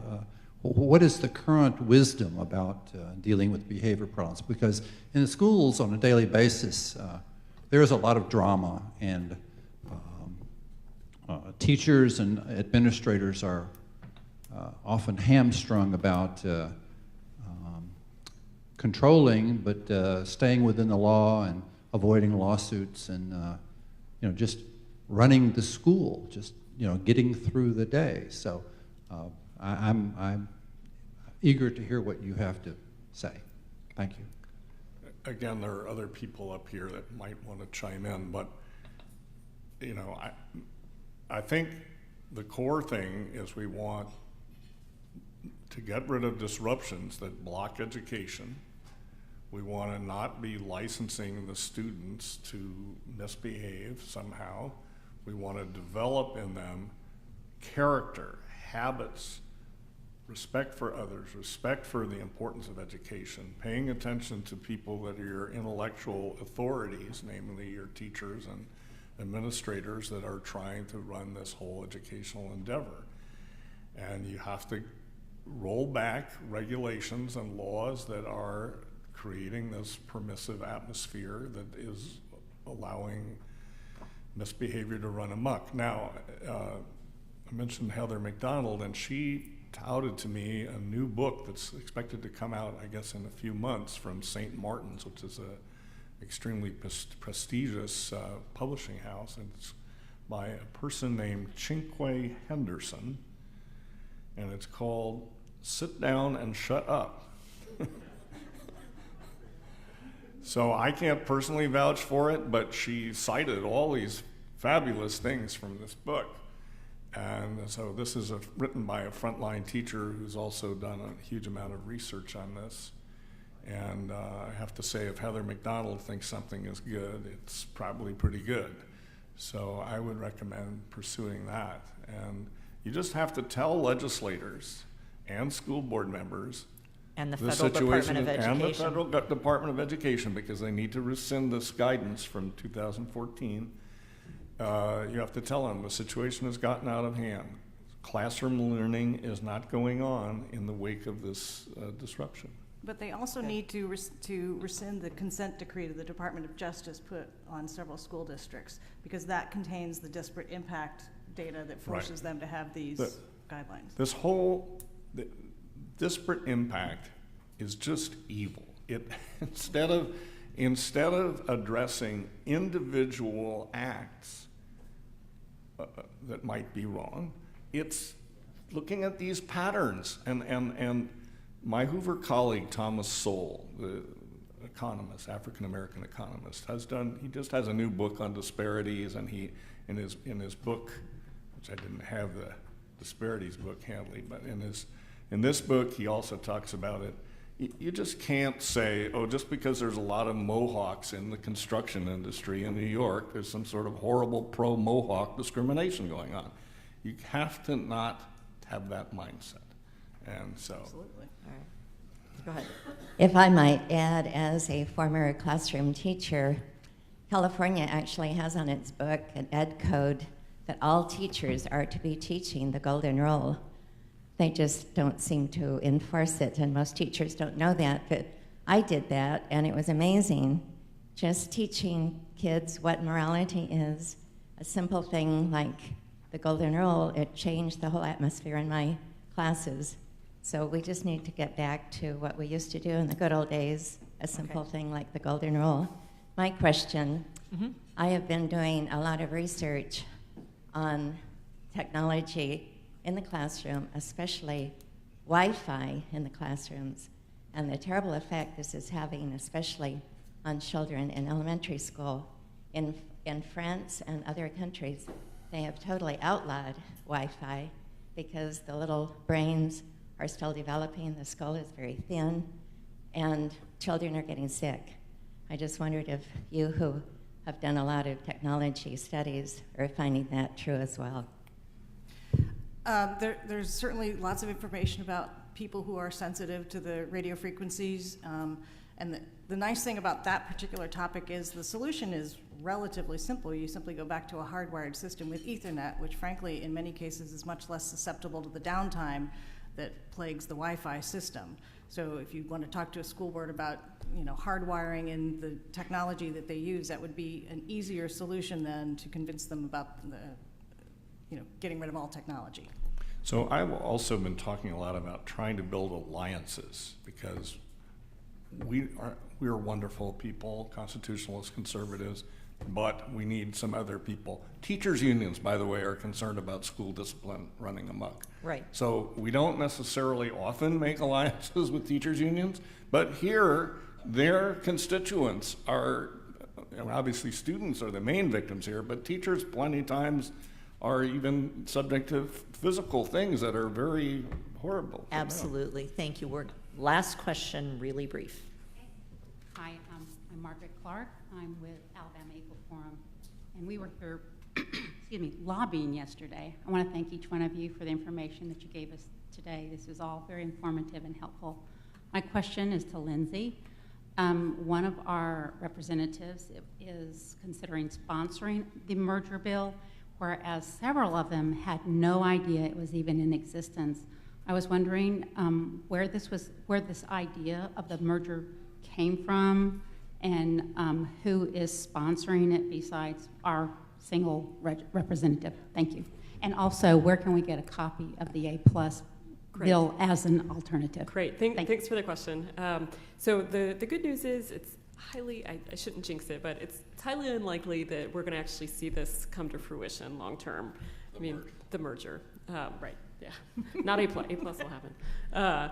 But so the genesis of the idea, so if we look at the broad idea, there was and there is a genuine effort to try to streamline programs and agencies at the federal level, and much of what the administration's thinking about on that front is very good policy. I think this particular piece, trying to merge ed and labor, goes, as I said, in the opposite direction. We're going to create a supersized Department of Ed with a bunch of labor programs. And the idea behind it, and really the genesis was, well, we'll throw the labor stuff over at ed, and then we'll cut all these programs. We'll see the labor stuff thrown over to ed, but we're never going to see the programs cut. And so that's my concern, is we're just going to supersize it. So as far as the congressional prospects for it, I think thankfully they're pretty dim. I haven't heard anybody, I know who you're referencing, beyond that mention any sort of congressional approach to it. So I don't anticipate we'll see it go much further than just sort of an aspirational document, which of course when you get documents from any administration, budgets or otherwise, that's what they tend to be, which is okay. So, and A+. Yes, we can send around information on it, but on Heritage's website, in our education section, we have lots and lots on A+. Also out there in the table outside. Oh yeah, there's thanks, Bill. Well, let's give a big round of applause to the education panel. Helpers for Heritage. Thank you all very much. Thank you. We're going to turn to family matters next, and I'd like to invite Garth Van Meter and Rebecca Hagelin to come up to the dais. Well, we're doing great things. The Atlanta Classical School has the same issue with their test scores being down in some areas because their sequence is different. Yeah. Do you know Terrence Moore? Yeah. Terrence and I we actually did a Common Core debate with the Alabama state school superintendent one time back in the early days, and we had a good time. He almost made the man cry. Okay, just to reiterate, you do have little cards on your table giving you the Wi-Fi password if you want to log on to your Wi-Fi here.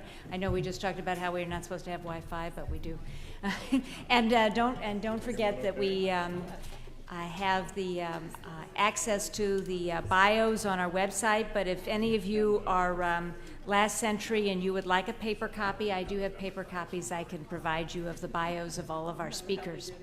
So our first speaker is Garth Van Meter, And it is one of the most interesting things to me how marijuana has swept this country over the last few years, really, I think, under the cover of night, and we have not had a robust debate about the consequences, the social consequences to the legalization, not only for medical reasons, but also for recreational, and what has happened and the impact that this can happen. It's been a fast-spreading wildfire of legalizing marijuana, and we wrote about it in our Eagle Forum report in the April issue, and so far it has been the single most popular issue that we have published. So clearly this is a hot-button issue that I think not enough people are talking about, and I'm very glad to welcome Garth Van Meter, who is Vice President of Government Affairs at Smart Approaches to Marijuana, where he serves as Chief Legislative Liaison for the organization. He worked as Deputy Chief of Staff for Louisiana Congressman John Fleming, and also served as Legislative Director for Congressman Chip Kravick and Deputy Chief of Staff for Congressman Bob Inglis. He was educated in computer at George Washington University, and he has both an BS and an MBA. And his topic today, I think, is extremely relevant: lessons learned from legalized states. And I think this is, I hope, a very important issue. And please welcome Garth Van Meter.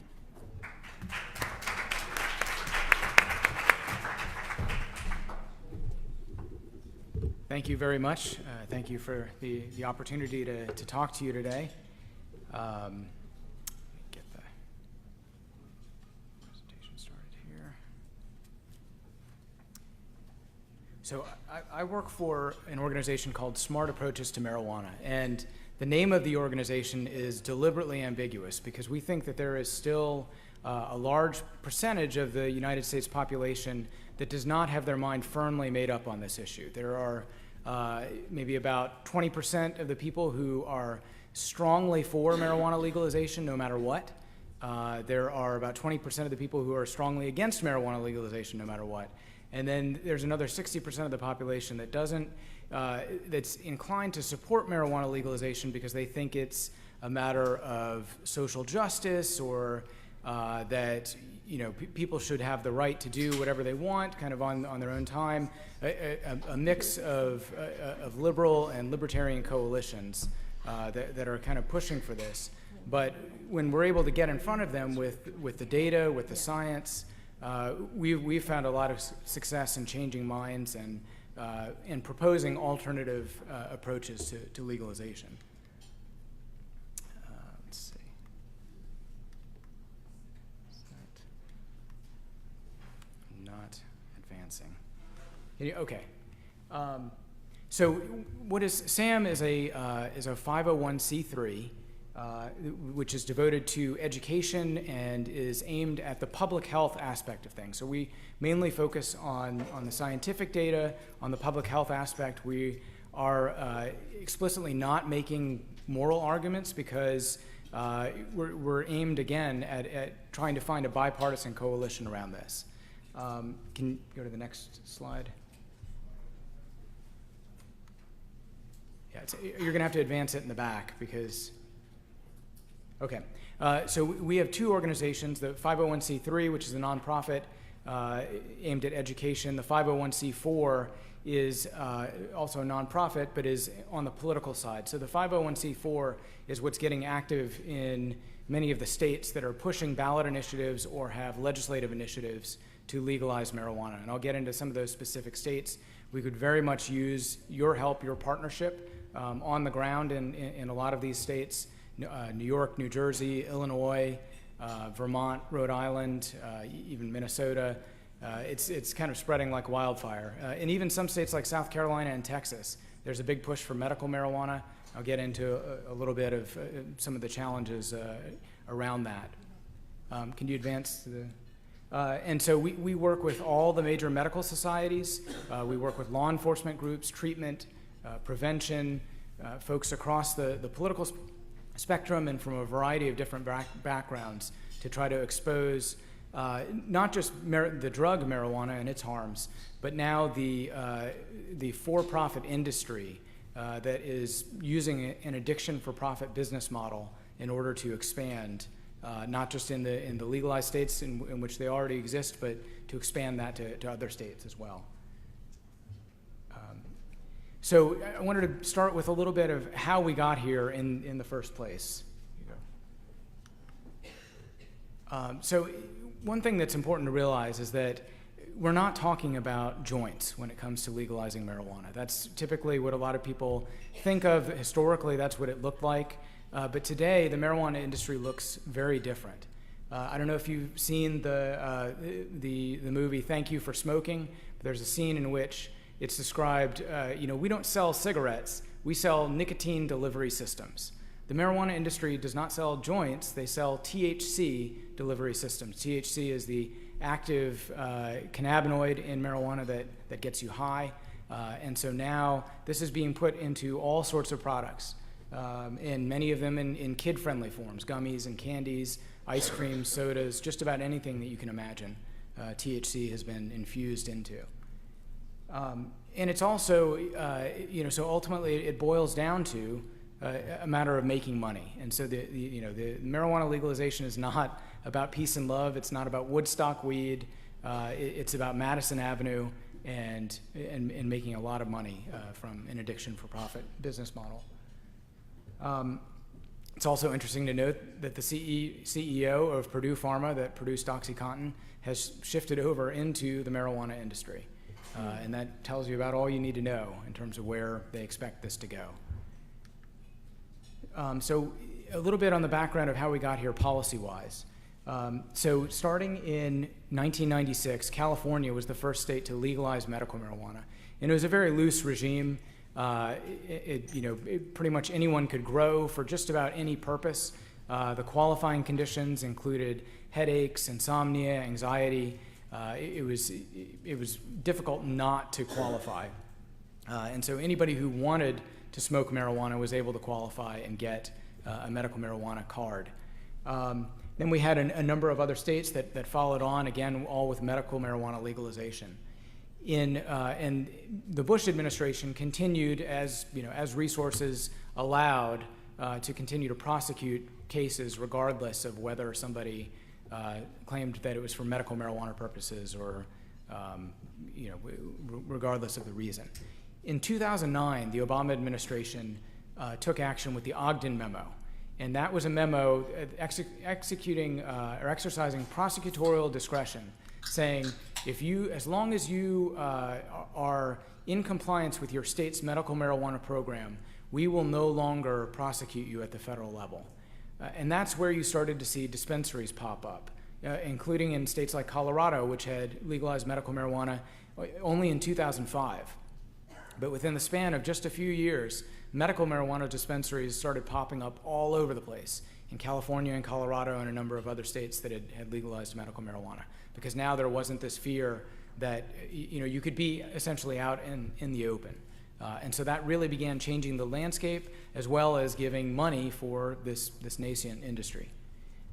In 2012, and what's also interesting to note, between the first recreational legalization in 2012 and 2009 is that in 2010, Attorney General Eric Holder actually wrote a letter to the state of California. The state of California said, we are going to put on our ballot an initiative to legalize recreational marijuana in 2010. And Attorney General Holder wrote to the state of California saying, if you do this, if you pass this, we will bring the full weight of the federal government and prosecute you, the state, for implementing recreational marijuana. And that was one of the things that helped turn back that effort to legalize recreational marijuana. In 2012, there was less of an organized effort. The Obama administration was concerned about getting reelected at that time. They took kind of a hands-off approach. And in 2012, Washington State and Colorado were the first two states to legalize recreational marijuana by a ballot initiative. Again, lots of money was spent by the Marijuana Policy Project and other advocacy groups, way outspending anybody on the other side, and really there wasn't much of an organized effort on the other side. No one realized there needed to be. And so they managed to pass these ballot initiatives. And so then in response, the Obama administration in 2013 issued a Cole memo, which was kind of the follow-on to the Ogden memo, the logical follow-on, saying, for the purposes of recreational marijuana, as long as you're not violating one of these 8 priority areas, including trafficking across state lines, sales to minors, increasing drug driving fatalities, things like that, we will leave you alone if you're in compliance with your state law.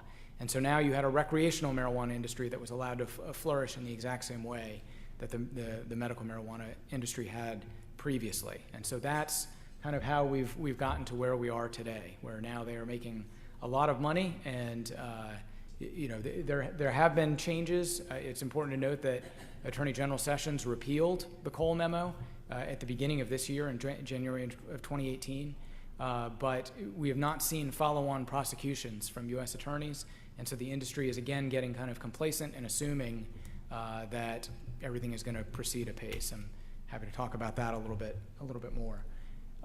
So it's created this narrative that now legalization is inevitable. We're seeing this sweep across the nation. 30 states now have legalized medical marijuana, Oklahoma being the most recent one by a ballot initiative, and 8, depending on how you count it, 8 states have legalized commercial retail sales of recreational marijuana. Vermont is the 9th state, but they do not have retail sales. They've legalized kind of home grow and personal possession. But counteracting that, Sam, again, has been very active on the ground, and particularly in state legislators, and we've found a lot of receptivity among state legislators when we show them the data from these legalized states. They say, well, I'm not sure if I'm ready to bring that up in my own state. And so we've been successful thus far in 2017 and 2018. No state has legalized recreational marijuana despite repeated attempts to do so. And that includes Vermont. Vermont did pass, as I mentioned, a recreational statute that did not authorize sales. About a month after that, there was another attempt to go ahead and authorize commercial sales, and it was actually defeated in the Vermont state legislature.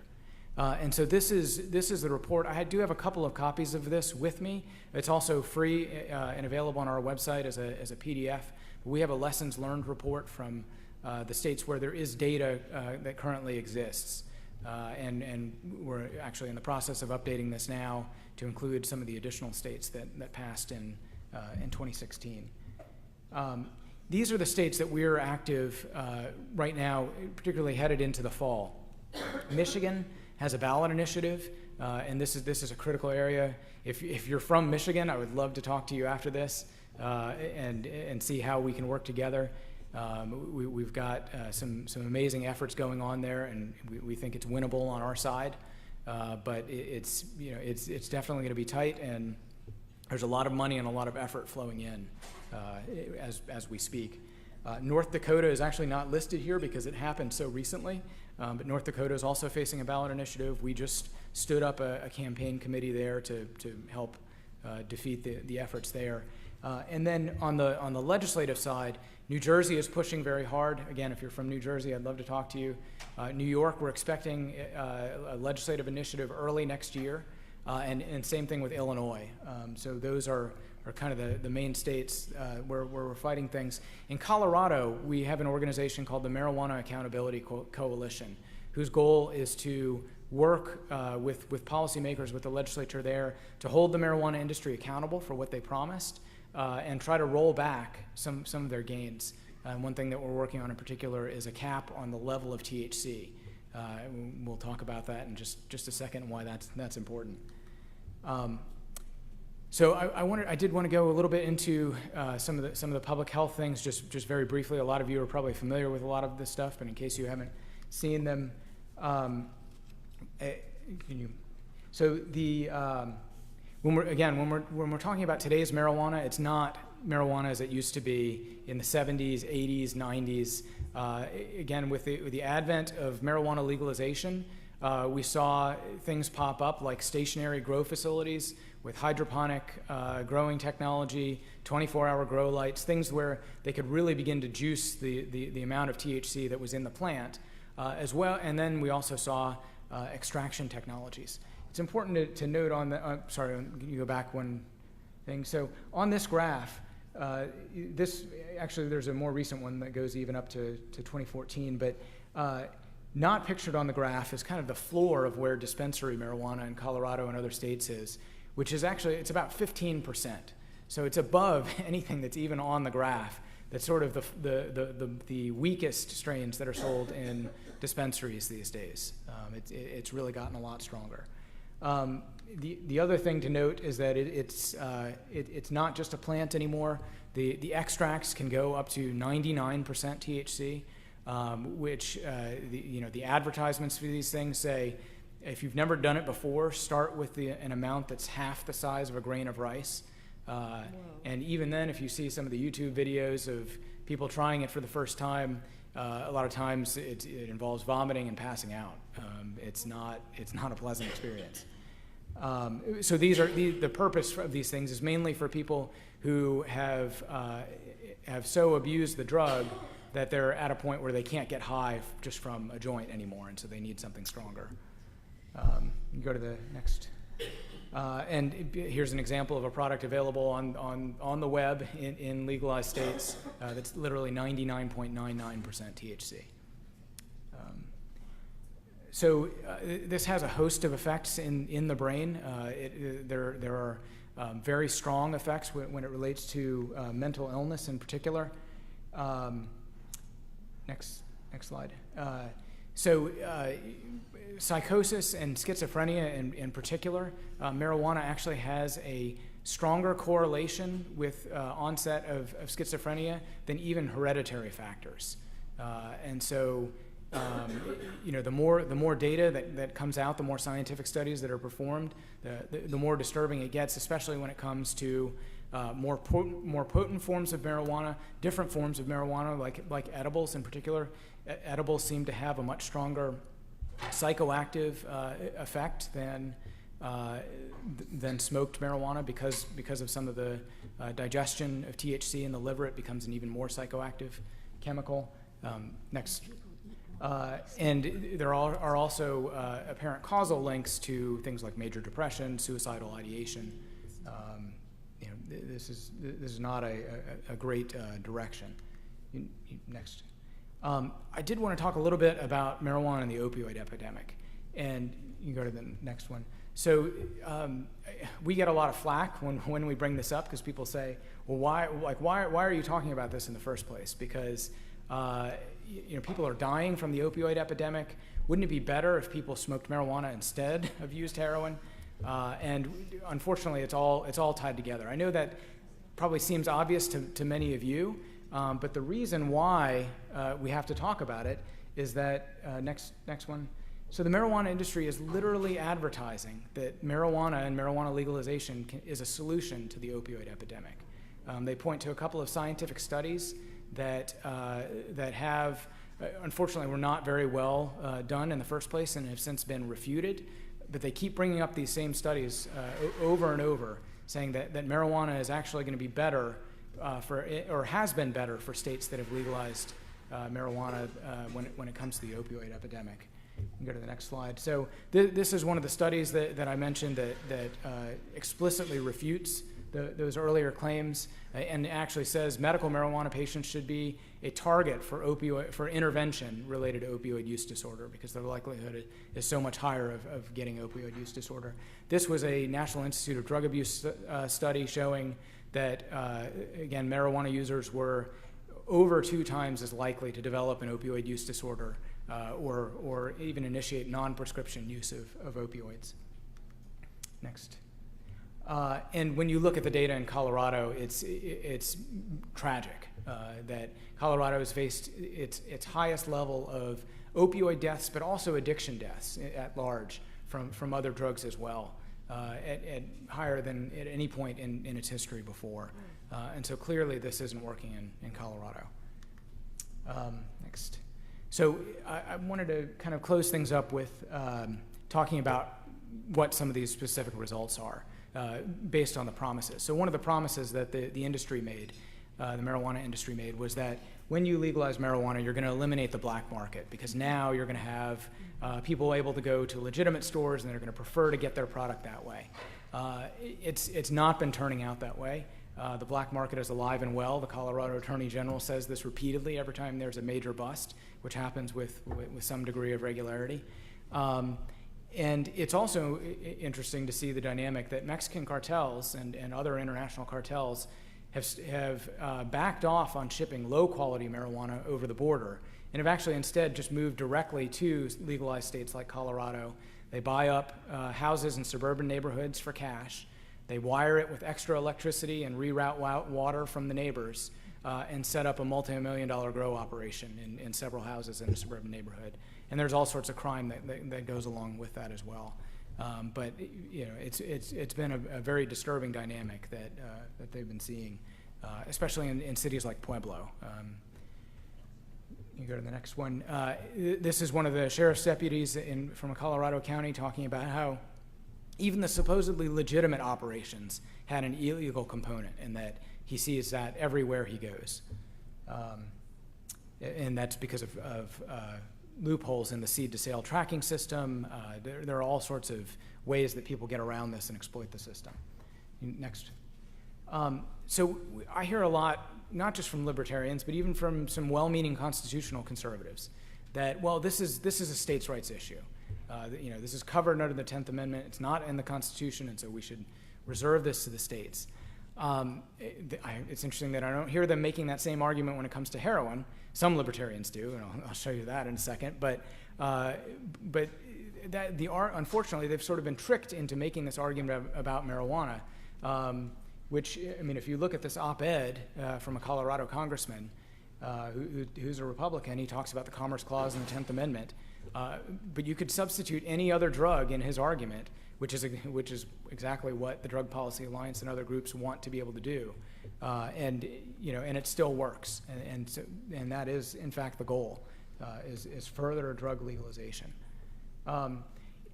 This has also been explicitly refuted by Justice Scalia in several opinions, the most prominent one being Gonzalez v. Raich.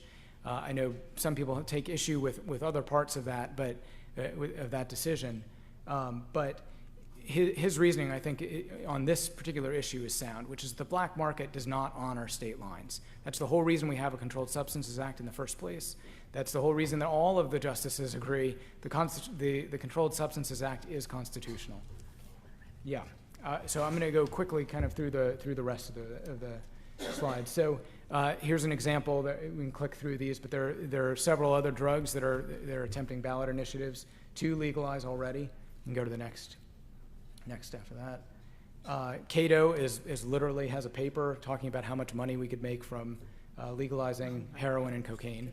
Go to the next. We'll skip ahead of these. I'm happy to get these slides to you. But another challenge we've seen is increased availability to minors. These products don't stay just in dispensaries. They end up all over the place, including in schools. You can go, keep clicking through. Skip past that. More McDonald's, or more dispensaries in Colorado than McDonald's and Starbucks combined. Examples of dispensaries include drive-through dispensaries. That's literally a thing. And this is particularly disturbing that marijuana dispensaries were caught in Colorado, 70% of them recommending marijuana to pregnant women to deal with morning sickness, to help reduce nausea, which is tremendously damaging to the unborn child. And you know, there may be complications also with breast milk, but it's absolutely stunning. And the state of Colorado has taken no enforcement action against any of these dispensaries. So this was a protest that we launched with the Marijuana Accountability Coalition, putting baby bibs on at the governor's mansion and on the doors of all the dispensaries, saying, you know, basically, you know, message from Colorado's kids: don't destroy our future. Drug driving has been a huge problem as well. You can skip ahead, and keep going, including safety-sensitive workforce. Truck drivers and all these folks are seeing rising amounts of marijuana showing in drug screens. We can keep skipping through. The costs we found outweigh the revenues. So we have kind of a set of guidelines for states that have legalized, and then also states that have not legalized. You can go to the next one. Last one. I think you may have something in your packet that talks about ways that you can get involved, specific email addresses. But we do very much need your help, regardless of which state you're in. If you're in a legalized state and you feel like my representatives, my senators don't listen to me, there are other states where people love to hear the stories of people in those legalized states. And so we've been able to draft op-eds or letters to the editor, or other letters to those to people in those other states. So we have ways of making sure that your voice is heard and is useful regardless of where you are currently or what your state is doing. But if you're in a state that hasn't legalized, obviously we want to work with you to help that from happening. Last thing, go back one more to that previous slide. So this is the director of the National Institute of Drug Abuse at the National NIH, the National Institutes of Health. And in the last paragraph in particular, she talks about why marijuana legalization, marijuana normalization is so damaging. Because most of the deaths in this country come from alcohol and tobacco, legal drugs. And a great part of that is because they are so prevalent. They're so widely used. If we want to see more of that from marijuana, then all we have to do is legalize it and commercialize it and allow an industry to aggressively promote it and promote increased use, increased heavy use, particularly by younger people, because that's the dynamics of the market. And so it's kind of a very salient warning as we close. And then I'll leave you, these are some valuable websites and books that may be helpful. Our SAM's president, Kevin Sabet, wrote a book called Reefer Sanity that debunks a lot of the common myths related to why marijuana should be legalized, and you may find that helpful as well. Thank you. Thank you very much, Garth. A lot of facts, very interesting. All of our speakers have given us action plans, which are on our website. So if you go to eagleforum.org, we do have the various, because we asked our speakers to say, okay, these are serious problems, now what do we do? And all of those sheets are on our website, so we'll hope you refer to them when you get back to your home state. Eagle Forum has always been about legacy, and we value those who have grown up in our organization. We had heard from earlier today a woman whose grandmother was an Eagle in South Dakota, and today I'm very happy to have a daughter of an Eagle. Rebecca Hagelin grew up in Eagle Forum and has been advocating for faith, family, and freedom in Washington, D.C. for many years. She has a popular weekly column called Inside the Culture in the Washington Times every Monday. She was a vice president at Heritage Foundation for 7 years, and she's the author of several books on the culture, media, and family. And she is here to talk about the high rise in teen depression, suicide, and bullying, and what we can do to protect our children. Well, first thing, don't let them use marijuana, but I'll turn it over to Rebecca for that.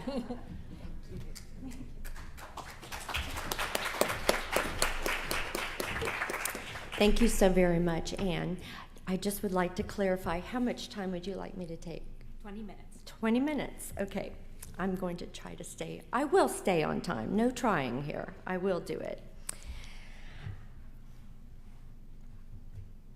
This is a really tough subject for me to cover because at the basis of our national problem is a spiritual problem. And Eagle Forum activists and many of the other groups that I've been involved with over the years are really just trying to hold back the flood, right? We're trying to put our finger in the wall of the dam to hold it back, and we're always putting out fires. And it gets discouraging to always put out fires, doesn't it? And there's always the new thing, and we're always reacting. But it's important to put out fires. We have to get up every morning and say we're going to put out the fires today, while we're also calling for a spiritual renewal. And one of the greatest crises that we're facing, of course, is what's happening to our young people. We all know that everything that we're doing today isn't really just for us, it's for the children. The education panel. I mean, if that didn't rock your world about everything that's being taught in education today, as you guys know, as Phyllis so bravely fought all of this for so many years and even foretold it years ago, the effects that it would have on our kids, well, between education and media gone crazy and a culture gone wild, it's all now coming home to roost on this generation of young people. The proliferation of pornography in America, it's so ubiquitous that children at 5 years old are now being regularly exposed because children have tablets and access to cell phones. And because parents don't monitor television, and what is considered normal now under a mature rating was considered pornography years ago. But it's not even any longer considered pornography by the entertainment industry. So the worst is yet to come unless we get real busy real fast and have a spiritual revival, because we have never raised an entire generation on pornography before, and we don't know what the results of that will be when a child has lived their entire life, starting at age 5 or 6 or 7, exposed to pornography and becoming addicted to it. We don't know what those results will be after they've spent their entire childhood in that environment. But what we are seeing are teenagers right now who have grown up with it for 10 years or 8 years. And the research shows us right now that 1 in 5 teens, and as high as 30%, according to the Journal of Christian Nursing, of teenagers are suffering from clinical depression. In America, we have more toys, more educational opportunities, more disposable income, more comfort, and our teenagers have more disposable income than any generation before them in any time of history, in any place in the world. And 30% of them are estimated to be suffering from depression. We know that pornography is a cause of that. There's been congressional testimony, studies of the brain. I can't go into the studies right now, so I'm giving you a summary. We know that 5,000 young people are now committing suicide every year. 17% of high schoolers say they contemplate it at one time or another. The rate of suicide for this age group has tripled since 1960. Now, what are some of these causes? Well, I've already talked about the effects of pornography. It's a devaluation of the human being. Sexting is a huge activity, the shaming, the bullying online. You've seen news reports in the past few years where there's a direct correlation between the online bullying and young people who take their lives out of shame and desperation.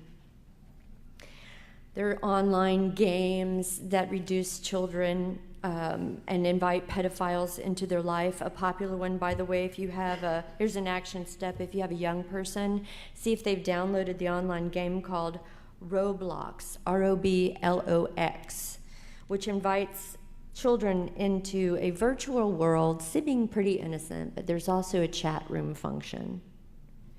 And the FBI is now regularly tracking pedophiles who are in those chat rooms, talking to our children. And most parents are ignorant about all this. Pat Fagan, whom I had the great pleasure of working with at the Heritage Foundation, social science researcher, points to a statistic which to me kind of summarizes one of the main reasons why we see so much depression in our young people today. In 1950, for every 100 babies that were born in America, 12 would enter a family that was either out of wedlock or would suffer divorce. Today, for every 100 babies born in America, 60 will enter a family of brokenness. 60. Our public schools have gotten rid of prayer, they've gotten rid of mention of God, and they threw out creation. They're taught, our teenagers are taught, our young people are taught that they're just here by accident, that there's some form of primordial ooze that made its way and eventually turned into a higher life form, and by golly, it's all by accident. There's no purpose, and by the way, if your mom doesn't want you, you can be aborted. There's no sense of purpose. There's no parent at home to go home to talk with anymore. There's church attendance is down. No wonder young people feel hopeless and purposeless today. The American Library Association, who we didn't get to talk about in the education panel, is regularly pushing books on our children through the libraries and the teachers, which they call young adult reading, for ages 10 and 12, which talks about transgenderism and experimenting with sexuality when you're young. And this doesn't even touch on this graphic sex education in public schools today. By the way, the public school sex education that teaches our children to engage in activity for which their brains are not prepared to handle, and certainly their emotions are not prepared to handle when they inevitably end up being dumped and left like a blubbering ball of nothingness, crying their hearts out after such an encounter, and the love goes away. See, America has lost her virtue. And all that we see in the media, by the way, which our children are now consuming, according to the Kaiser Family Foundation and other studies, 9 hours a day of media. 9 hours a day. Couple that with the 8 hours in public schools, and where are they being taught that they are a child made in the image of God with purpose and value?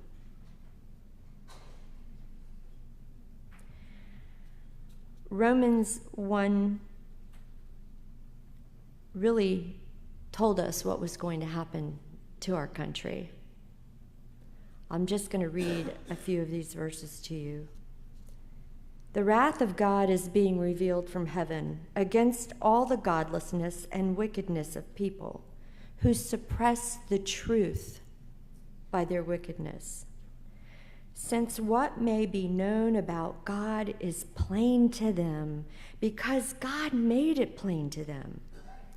For since the creation of the world, God's invisible qualities, his eternal power and his divine nature have been clearly seen, being understood from what has been made.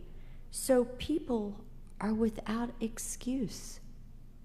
For although they knew God, they neither glorified him as God nor gave thanks to him.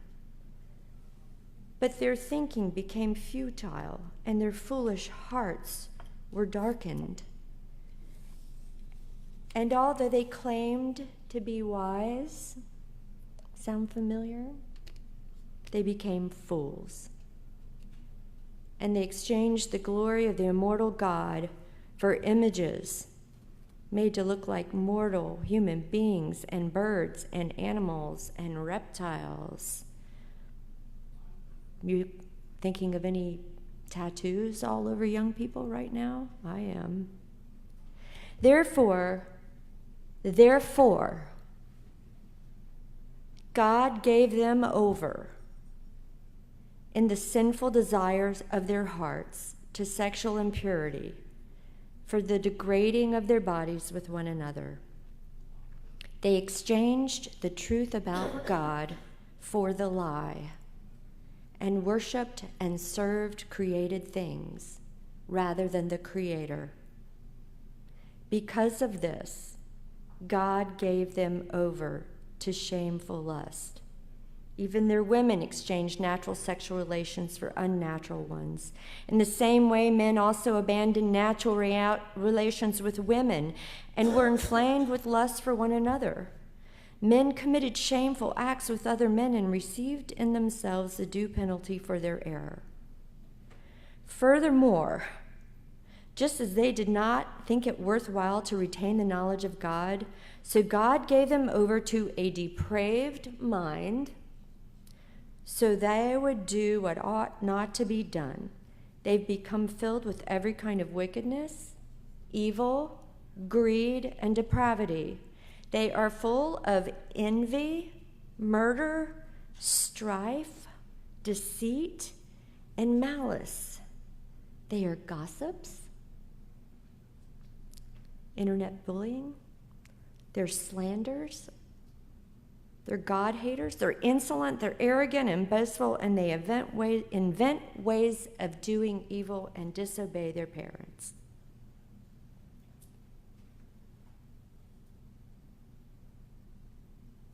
Although mankind knows God's righteous decree,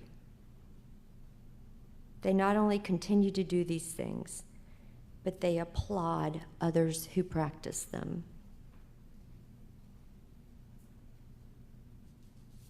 Yeah, well, I've got some practical action steps for you, no question. But the big practical action step is to help pray for a revival. Without a revival, our nation will not last.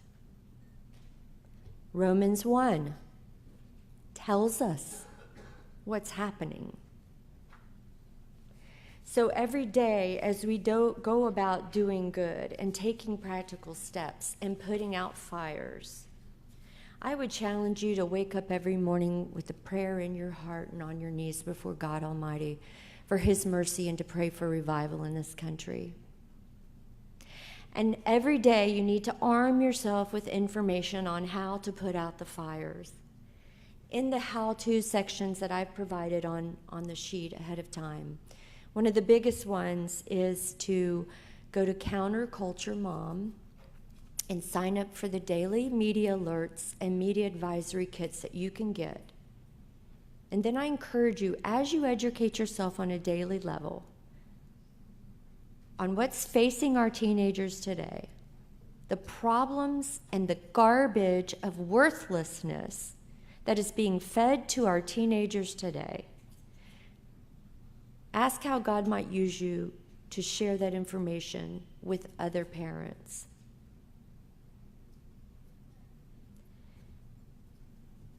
One note of hope, because I'm a positive person, I promise. In study after study of teenagers, when asked what is the greatest influence on their behavior in their lives, the number one answer is my parents. Now let me just unpack that for 60 seconds and then I'm sitting down. See, the question is not whether you as a parent are influential on your children. They say you are. The question is, what kind of influence are we? Is our message that we're too busy, that we don't have time for them? Is our messages that we feel too hopeless, that we don't have time to challenge what they're learning, to go down to the school to see what they're learning, to cut off the television? Children learn and they strive, and the number one thing they say they want more of, number one thing, more time with my mom or my dad. And that's our message of hope. Because as long as there's breath in us, we can influence this generation of children by giving of our time and our hearts purposefully. So I challenge you, every child that walks across your path, whether it's a neighbor or church or your child or your grandchild or a niece or nephew, see them as somebody that God put in your path for a reason. And that's to influence them with love and hope and purpose and meaning and your time. Thank you. I'd like to invite some questions, if anyone would like to come up to the center microphone and do some questions. And did I get that right, Rebecca, that the website is Counterculture, and that is countering the culture now as opposed to the previous meaning of counterculture, which was an entirely different meaning? You've taken over the word? Well, it's not my site. It's a woman who studies this every single day and puts out reports every day. Her name is Tina Marie Griffin, and it's counterculturemom.com. And you can actually download a free media guide and sign up for alerts. It's the best source I know for an everyday accounting of what's happening. Janine? Thank you. I wanted to ask a question about the marijuana issue. Of course, I'm from Nevada, and we've already passed recreational marijuana, but I was very interested in the statistics and information on how it's increased various crimes and the crime rate in the states. When I looked at some of the information from Colorado when we were fighting ours in Nevada, there was significant, you mentioned many of them, but significant increase in crime, in drunk driving charges and other things, and I'm wondering if that's becoming an issue that we can use to oppose this. And the cost, because there's a lot of cost when there's additional crime or additional issues where we need public services to take care of people who become involved. Yeah. Thank you. Garth? Yeah. So we are putting the finishing touches on a new one-pager. So we have, if you go to our website, we have a toolkit with a whole bunch of different one-pagers on everything from drug driving to some of the larger economic costs related to legalization. We're putting the finishing touches on one related to crime. I think in Denver, there are statistics where that crime was up in all categories, but there were definitely also some specific studies that showed an increase in property crime, not immediately at the site of dispensaries, because many of them have very good security systems, but in the neighborhoods immediately surrounding the dispensaries.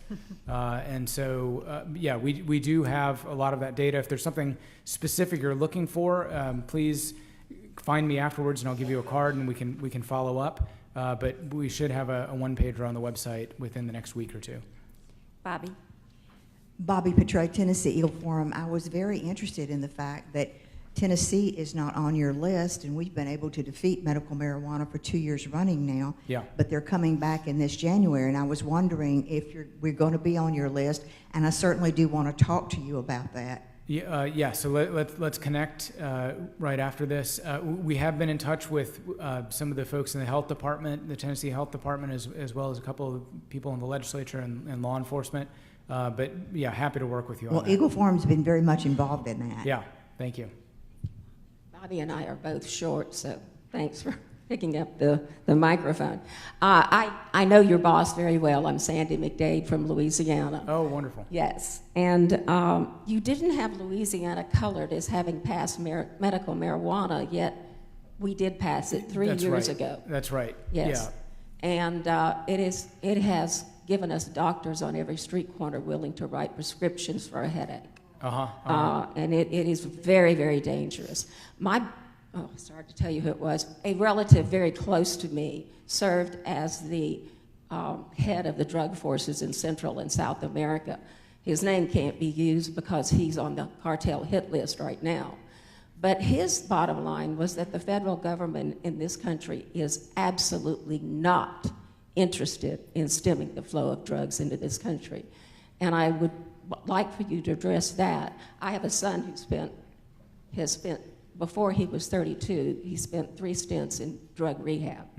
And he will tell you that marijuana is a gateway drug.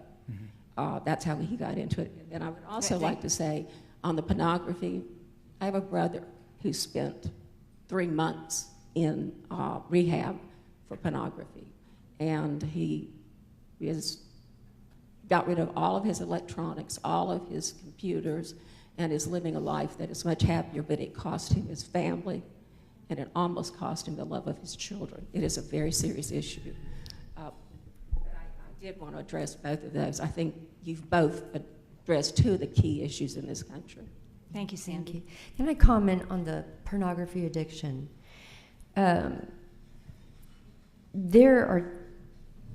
an epidemic of teenage boys now addicted to porn. And it's one of the toughest subjects that a family can face. But there are resources if you can sit down and talk to your sons and daughters. Girls are now reported being addicted to porn too, but it's still mostly in the male psyche. Dr. Judith Reisman, whom probably many of you know, has done a lot of study of the effects of pornography on the brain. The frontal cortex is affected in its developmental stages.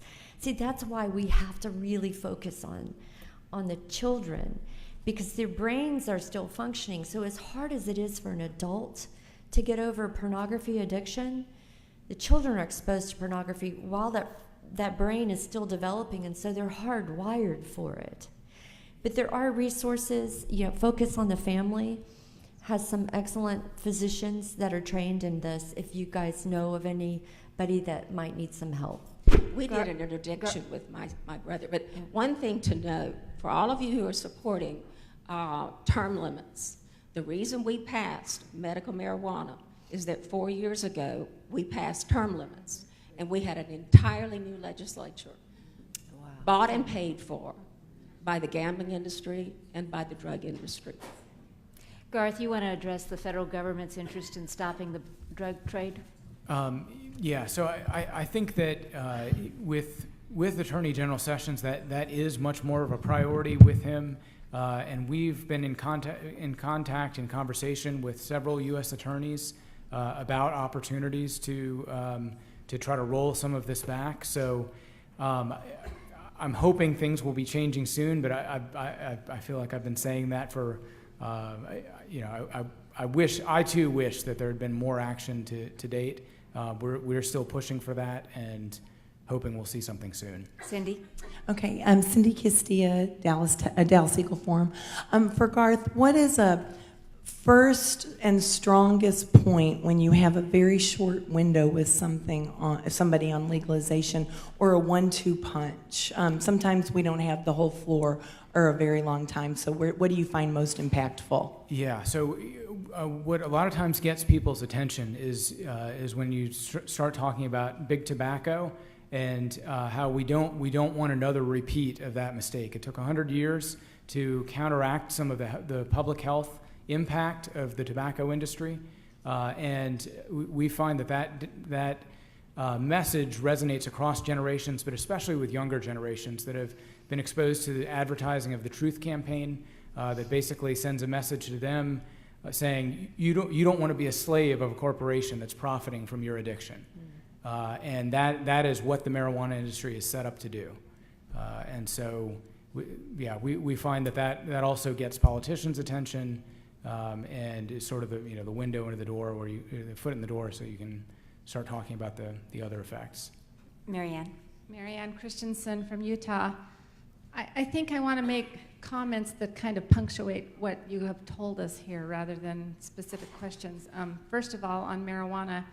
Last spring, I subscribed to an investment newsletter, and last spring I got the entire issue was about how marijuana is the new best investment for investors, because it had reached the cusp where enough states had already legalized and enough states were going to legalize that it was just going to be an explosion and a perfect investment. So you mentioned the pharmaceutical companies, but for private investors, they give money to the pharmaceutical companies, to marijuana growers. I mean, we individual investors are going to become part of this problem because of the legalization. The other comments I wanted to make were on pornography. Also last spring, my church group, they organized a meeting. It was a 4-hour meeting for adults on pornography. Because, like you said, parents are not aware. We're not aware of just how prevalent it is. They taught us that, number one, we need to be teaching our children about pornography by the age of 5. And we need to do several things. We need to define what pornography is for them. We need to explain that it's going to happen to eliminate the stigma, because when it's stigmatized, kids don't come and talk to their parents. So we have to eliminate the stigma so that they'll come talk to us when they're exposed to it, and then we need to give them an action plan for what they do when they see it. Marianne, by the age of 5. This is a great point, because the October issue of Eagle Forum Report, which is hot off the presses, outside on the table, says exactly what you have just said. So we've got a whole issue devoted to how to talk to your 5-year-old about porn. And to punctuate that, I want to share a story. Well, I think we have to move on. We've got to keep things going. I can take one more question. Okay.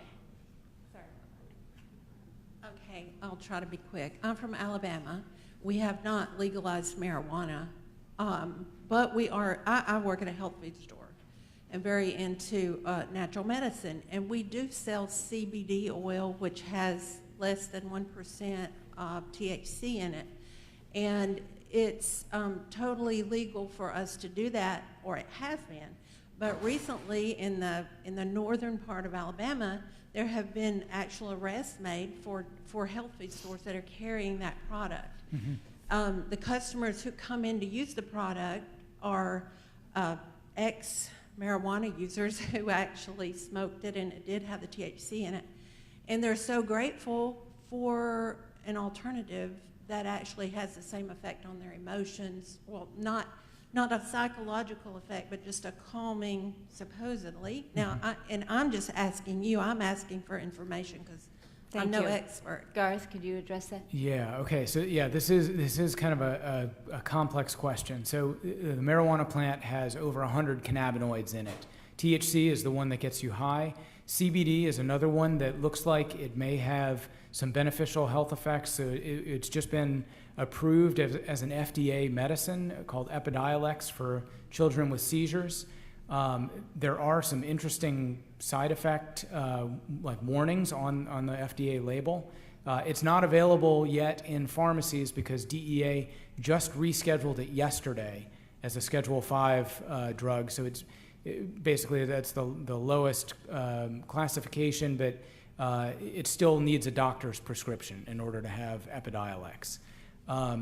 The danger with some of these artisanal CBD products is just that the production value is not always up to snuff. I mean, when medications are produced, it's a very stringent guideline. They make sure there's no contaminants, those sorts of things, and a lot of these, the FDA has tested some of these dispensary CBD products, and a lot of times they can be contaminated. So, I'd love to talk to you more kind of offline, but yeah, it's kind of a complicated question. I mean, the CBD is not addictive like THC is. Well, let's give a big round of applause for this. They really touched two very important nerves, and very grateful for them and their program. I want to invite the next panel up on family matters. We're going to, would Robert Moffit, Kristan Hawkins, Michelle Cretella, and Elaine Donnelly come on up? That would be great for our next panel. And while we're doing this, you can stand up and stretch for a minute.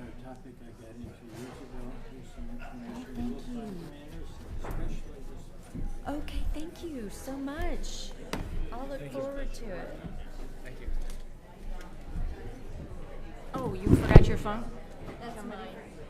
Oh, sorry, that's your phone. You want a clicker? I don't see a clicker.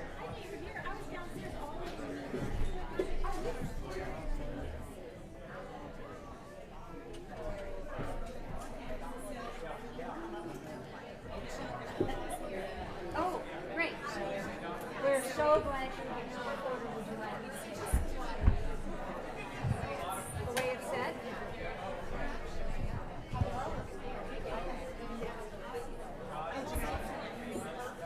Yeah, I think the way it's said is fine.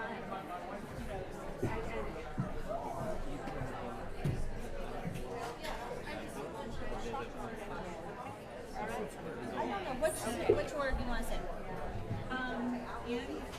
Well, you don't have to sit in any order. I'll just, this is the order. And if you would like, We're going to do Michelle. Elaine is very short, and Garth and me. And then we take Q&A. I'll just sit, I guess. Oh my goodness. Oh, good. Do I look better than I did earlier? Well, you know, our material is actually the same. It's a well, what do you call it? I was congressional relations So what happened? This morning session was freezing cold. I may have Now talked it's to you. over. I took my note. I was like, I feel like I'm sitting in your grandma's living room. Okay, so here's Dr. Cretella. Hello. And Schlafly, Cori. And you can call me whatever you want, Julia. It's fine. So have a seat where you like. Okay. What's wrong? I don't know. Okay. You're present. I'm present. Would you like to wait before speaking? They were going to move me to Would you prefer that? Yeah. Okay. Then you sit down and not worry. Just have a seat right Like, there. what is wrong with Arizona GOP? Why can't their primaries be a little tougher for their senators? Like, it's Arizona. It's just supposed to have a great GOP party. I'm sorry, your senators suck. Just gather your thoughts together. Just get the vote on having drummer. I'm Michelle. So the four of us. I'm actually going to do the second. Second? Okay. Yeah, because Michelle, her plane was ready. Oh, okay. So, I am that's the only one, that's one of my you problems. like Robert or Bob? Bob is fine. Okay. I'm calling you Bob. Yeah, sure. All right, if I could have everyone take their seats now, we're going to start the next program, the next session. You don't want to miss a word of any of this.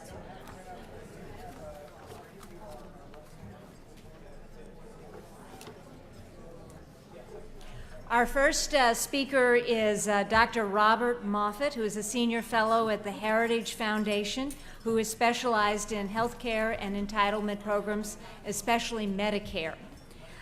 He brings to the health reform effort his government experience as Principal Deputy Assistant Secretary at Health and Human Services, when he served in the Reagan administration. We remember the horrific story of the little boy, Alfie Evans, in England, which the government overruled his parents' health care choices, and instead Alfie died.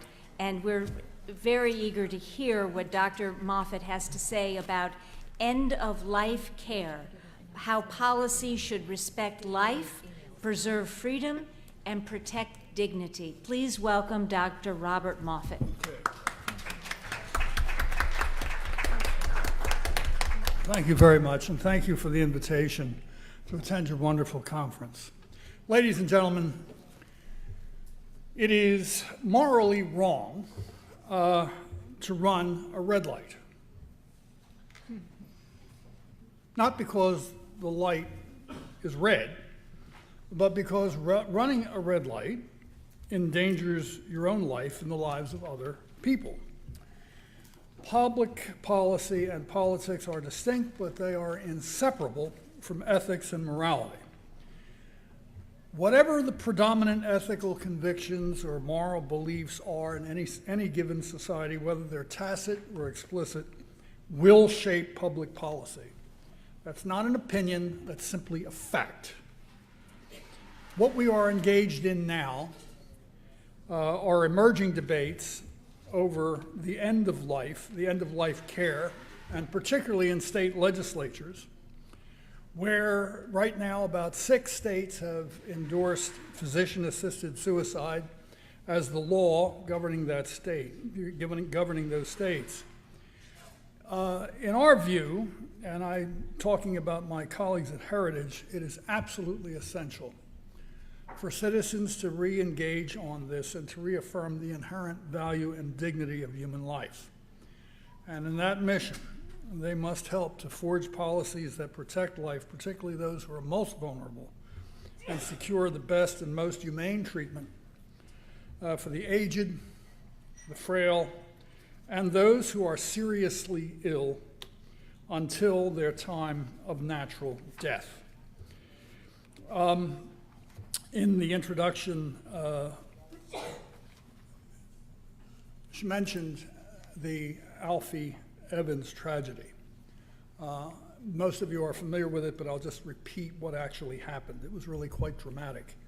Last April, the personnel of the British state, meaning the British National Health Service and the British courts, determined that this toddler, Alfie Evans, his medical condition, which was described as a neurodegenerative disorder, was terminal. And they declared that they, and not the parents, had the right to determine the child's best interests, and in this case, they determined that the child must die a dignified death within the British National Health Service. In the course of that process, they denied the parents the right to seek alternative medical care, including completely paid for travel and services to an Italian hospital. The British state denied the parents the right to try a different outcome, even though, and there's no question certainly in my mind, even though that a positive outcome was highly doubtful in this case. Millions around the globe were shocked. There was international outrage that was entirely justified, not only on the part of Americans who were watching this, but Germany, Poland, and Italy, members of our alliances. In April 20th, the Supreme Court of the United Kingdom handed down a 4-page decision, and I'd like to just read the crucial paragraph. It is clear that the parents do not have the right to use a writ of habeas corpus to acquire custody of their child if this is not in the child's best interests. The decisions of the trial judge clearly amount to decisions that the parents have no right to direct Alfie's future medical treatment.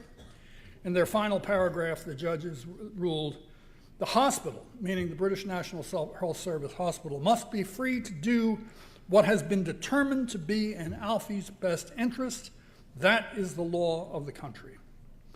Now, earlier, Justice Hayden, writing for the High Court of Justice, previous court, ruled that continued oxygenation of the child was futile, and the parents had no right to take the child to a hospital in Italy because there was, quote, no prospect of treatment. It was prejudging what the Italians would actually do. That's kind of remarkable, I think. And, quote, nobody would wish Alfie to die in transit. Now, ladies and gentlemen, I just want you to take a moment and absorb the absolute absurdity of what I have just read you. The judicial decision is this: the child is going to die. The child risks death if the child travels. So therefore, conclusion, right, the child must die in a British hospital. I mean, it is so incredible that anybody with an IQ above a Ditterman could actually write such a thing as a judicial decision. It's unbelievable, frankly. Anyway, you've heard about the case. I wrote on it, and that's why I'm here, frankly. That's why I was invited. I will tell you there was an explosion of outrage, by the way, from some of the British critics. I received some really rough emails, I can assure you, that I was maligning Great Britain. I was maligning their country unfairly. And I was overlooking the fact that American courts did indeed, on occasion, intervene between parents and children in medical decisions. Now, I should note right here that there are, in fact, that's correct, there are precedents in American law where parents, for religious reasons, attempted to deny life-saving treatments to their children in the United States, and American courts have intervened and ordered the appropriate medical treatment to save, understand, to save the life of the child. There is absolutely no case, however, in American law where any American court overruled a family seeking treatment to save their child's life over the objections of either doctors or hospital administrators. That's just another absolute fact. What we have to do here in this debate that's coming up, and it's coming fast, on end-of-life care, is we have to get back to fundamental questions and first principles. It sounds incredible. Here we are in the 21st century, but it's almost as if we're fighting for civilization all over again, and the past 2,500 years didn't happen. The foundational value of human life is not a scientific proposition or a scientific question. Ultimately, as you all know, it is either a philosophical proposition or question, or it is a religious question.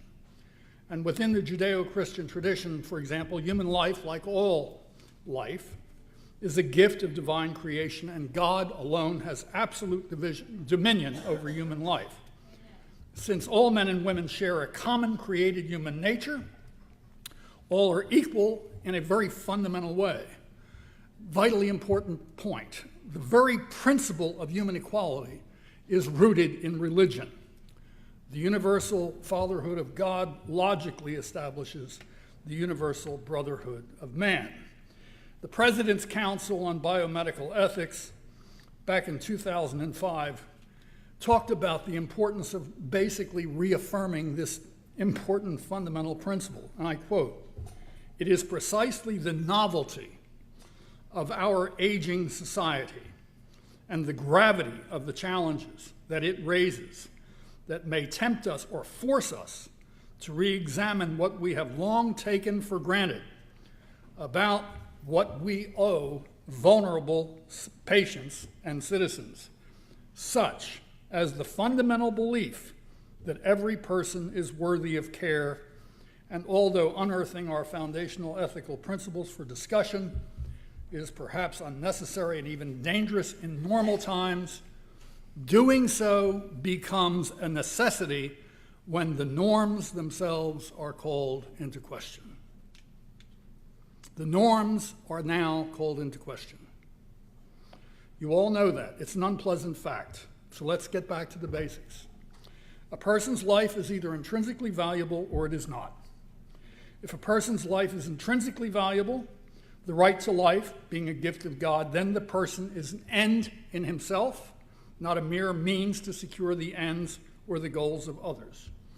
If a person's life is extrinsically valuable, in other words, a worthiness determined by such factors as his IQ, his genetic inheritance, or his rational capacity, or a social or an economic utility, or a capacity to work, then logically a person's life and his right to life is not and cannot either be inherently sacred or inviolable, but only conditionally worthwhile or viable.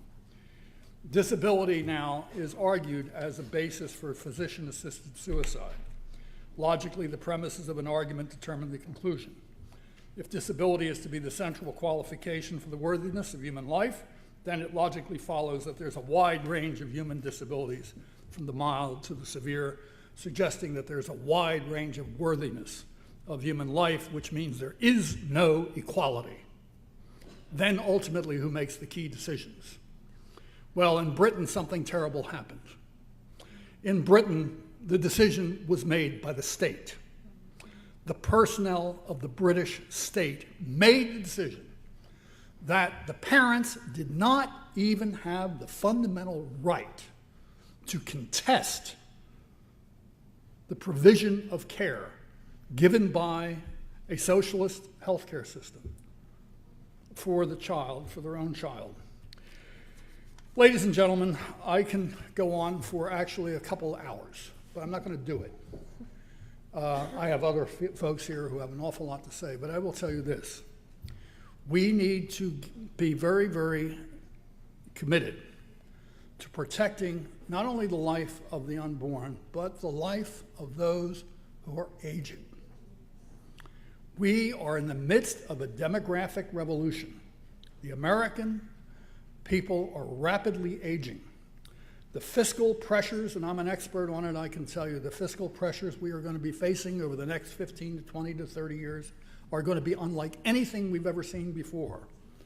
And as my friend up at New York, Eric Cohen, is a representative of a great Jewish organization, Tikva, he's made the argument in the face of these pressures, the seduction of euthanasia, the seduction of physician-assisted suicide might be too much to withstand.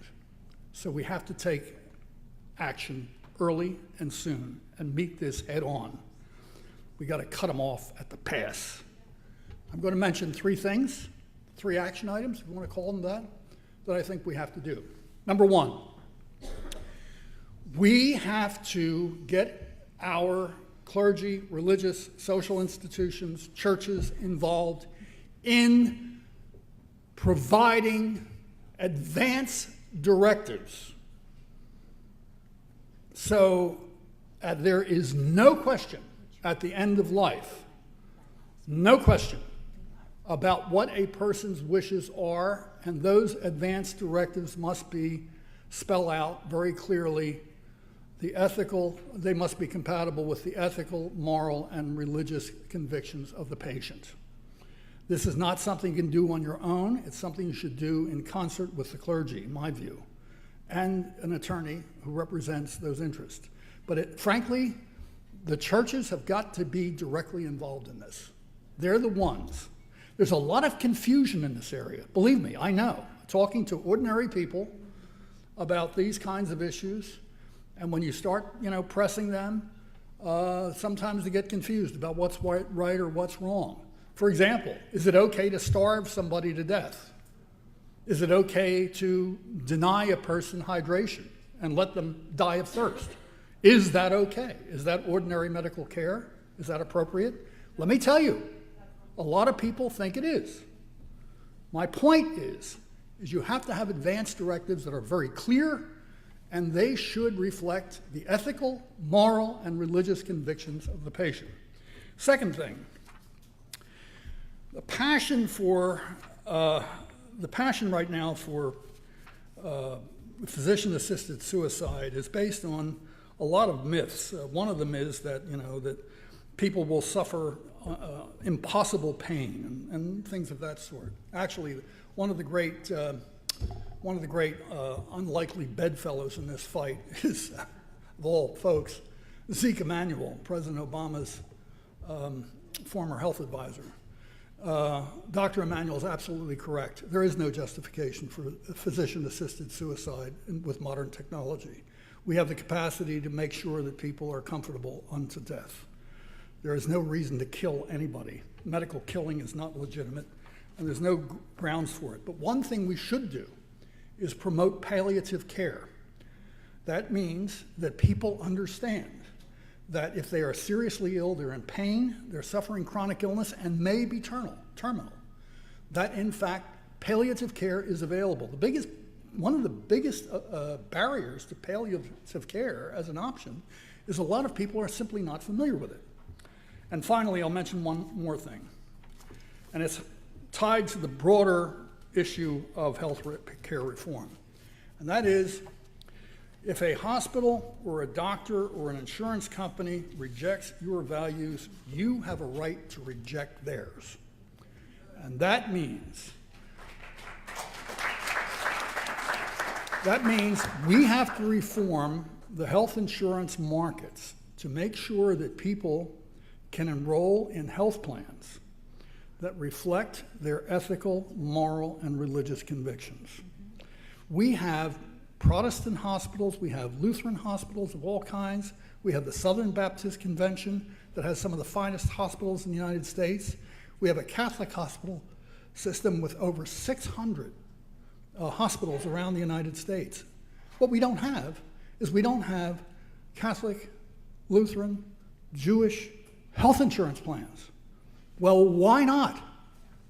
There's no reason why we couldn't. And then you're talking about a level of risk sharing which is better than anything we've got now. I'm serious about that, especially if President Trump is successful in allowing competition across state lines, competing on a level playing field. And by the way, the administration, I've already mentioned it to them, I'll mention to you what I mentioned to them. There's no reason why they can't open up right now Medicare Advantage to religious and faith-based health insurance plans.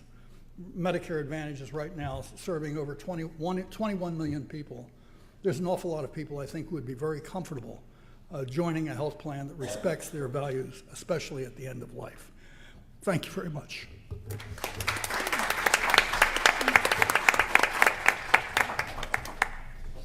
Thank you very much. Continuing on the life issue, we have Kristan Hawkins, who is president of Students for Life of America, and she's the author of Courageous: Students Abolishing Abortion in This Lifetime. We've had, several months ago, there was a resurgence of the Equal Rights Amendment in Illinois, and I was scrounging around to find various leaders who would join me to talk about the connection of ERA and abortion, which in order to explain to our squishy Republican legislators that there was a connection and that voting for ERA was not a pro-life vote. And I called a bunch of leaders around the country, and the only one who sprang to action and immediately understood what I was talking about was Kristan Hawkins, and she sent teams to Springfield, Illinois to lobby on this issue. So I welcome Kristan Hawkins to talk about this important issue. I want to thank you all for having me here today. Yeah, I still have like the Schlafly celebrity effect. So when Ann called, I was like, well, I have to do it. It's Phyllis's daughter.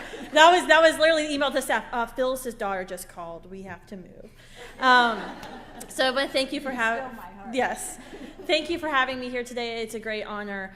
I'm going to talk about some not so good news here in a second, but I want to start by saying some good news, so you can remember this in a few minutes when I totally and utterly make you upset.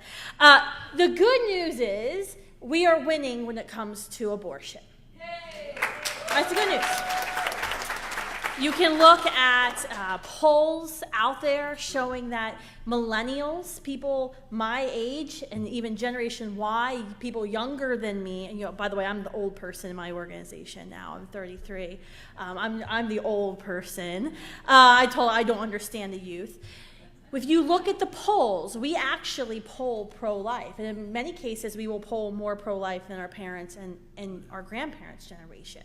And polling that was done just this January, it showed that more than 70% of millennials agreed that abortions at the point of which a preborn child can feel pain in the womb at 20 weeks should be illegal. The majority agree that taxpayer funding of abortion should be illegal. If you look at the number of abortion facilities, we're at one of our all-time lows. Abortion numbers are at their lowest. Cecile Richards, the president of Planned Parenthood, because of the pressure of David Daleidon's fetal body parts undercover investigation, resigned this year in the middle of a midterm election. Planned Parenthood's own annual report this year, the first 3 pages of Planned Parenthood's own annual report didn't talk about abortion or contraception, their bread and butter. It talked about transgender hormone replacement therapy. Planned Parenthood's actually having to transform their business model because they know abortion's going to be a thing of the past, and they're trying to keep themselves relevant. I'm really looking forward to our conversation later today. They're losing. They actually boasted in their annual report this year that they started 50 student chapters, that they trained 700 students last year, and they're $1 billion plus organization. Students for Life is nowhere near $1 billion, but I'll take it if anyone has it. We trained more than 12,000 students last year. We started more than 150 groups on college and high school campuses. The momentum is on our side. And if you're still not sure about all of it, watch what happened this week in Washington, D.C. Everything that we're seeing with the Supreme Court nomination is over one issue. It's over abortion. Everything is all coming down to abortion. When Ruth Bader Ginsburg goes on to her eternal reward, we will never have seen, just wait till that happens. If President Trump is president, just wait until that Supreme Court opening is here. So the good news is we're winning, and the other side can feel it, and they're starting to panic, right? They're starting to become unhinged. I mean, they were already unhinged, but they're really becoming unhinged. And everyone, it was on full display the past 2 weeks, right? Hopefully we use that to our advantage. One thing that we're seeing is what Ann mentioned, is the resurgence of the Equal Rights Amendment. You know, even with the extension, the Equal Rights Amendment failed to get ratification, 3 states short, because of this organization. Because of Phyllis, the Equal Rights Amendment was not ratified. 2 years ago, legislators in Nevada ratified the ERA. This spring, legislators in Illinois did the same thing. And they did it with the Republicans. With Republicans. Now we're 1 state away. Now there's going to be another argument of whether or not, you know, it can be ratified since the deadline has been passed, but there's many people who are saying that that's not a problem. We can take care of that, especially if Democrats win control of Congress. There's legislators in Virginia and North Carolina all saying they want to be the historic 38th state to ratify the ERA. This is bad news for us. And we know this because this will give enormous power to the courts to make whatever distinction or interpretation they want of this very vague ERA. We know that the passage of the ERA isn't going to fix our problems as women in the society, right? It won't make us get a pay raise. It won't stop men from abusing women. In fact, a lot of times the ERA, when you listen to abortion advocates and liberals on TV or on the radio, when they argue for the ERA, it's kind of like they're arguing for abortion, right? Something we hear a lot of times on college campuses. I was speaking at University of Oklahoma this week. I didn't expect I had a bunch of protesters. And, you know, the Q&A that we got was the very simple of, well, women have to have abortion. They have to have abortion, right? Because there's all of these societal problems. That they're poor, they're living in poverty, they have abusive relationships, they can't graduate college. That's why we have to keep abortion legal. That's the exact same thing. It's almost like we hear the same thing when we hear the ERA. Like suddenly the ERA is going to help with all these societal problems, these challenges that women face. But that we know that's not the case. It's really not the case. We know the ERA is all about abortion. We do, hopefully those of us sitting in the room. 1998, the New Mexico Supreme Court ruled 5-0 that the state must pay for elective abortions under the state's Medicaid program because they found that the state ERA barred the state from restricting abortion. They couldn't treat abortion any differently than medically necessary procedures that were being sought and paid for men. The ACLU's Reproductive Freedom Projects published brochures and booklets that have actually encouraged pro-abortion legislators to use the state ERAs as weapons to fight against regulations of abortion in their states, specifically parental notification laws, very common sense laws that the vast majority of Americans agree with. The ACLU has filed briefs in Hawaii, in Massachusetts, in Pennsylvania, in Connecticut, all arguing that the ERA requires taxpayer funding for abortion. The Connecticut Supreme Court in 1986 ruled that the state ERA required abortion funding. In 2008, Congressman James Sensenbrenner filed a change to the ERA because this was coming for a vote and said that, you know, he would vote for the ERA if it was guaranteed that the ERA would be abortion neutral. This was rejected, loudly rejected by all the ERA advocates up on Capitol Hill. showing the real ulterior motive here. As Anne has said and Phyllis said many times, ERA doesn't put women in the Constitution, it puts sex in the Constitution. Abortion only happens to women, and we know the passage of the ERA will equal government financing, taxpayer funding for abortions. And the odds aren't looking good. Like I said, we're one state away. Polls done by the opposite side of this issue. Now, polls, you have to be careful with how they ask a question. But I do believe that the polls are in their favor. Most people actually think the ERA's been passed at some level. They think it's already law of the land. They can't believe it's not. Of course I'd be for equal rights for women. I mean, if you're asked that question by a pollster, most people would say, yeah, of course women are equal to men. Representative Carolyn Mahoney was on a podcast debate with lovely Anne last month. I got to listen to that today.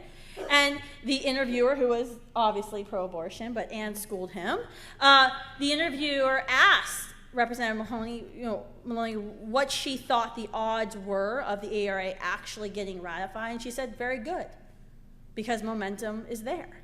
And she cited specifically the Women's March. I don't disagree with her. Feminism last year was the word of the year, was considered the word of the year. I personally have experience with this because my tour last year on college campuses was called The Lies Feminists Tell, and everyone was triggered, and we had safe zones, and I violated civil rights and all this stuff because I said feminists lie.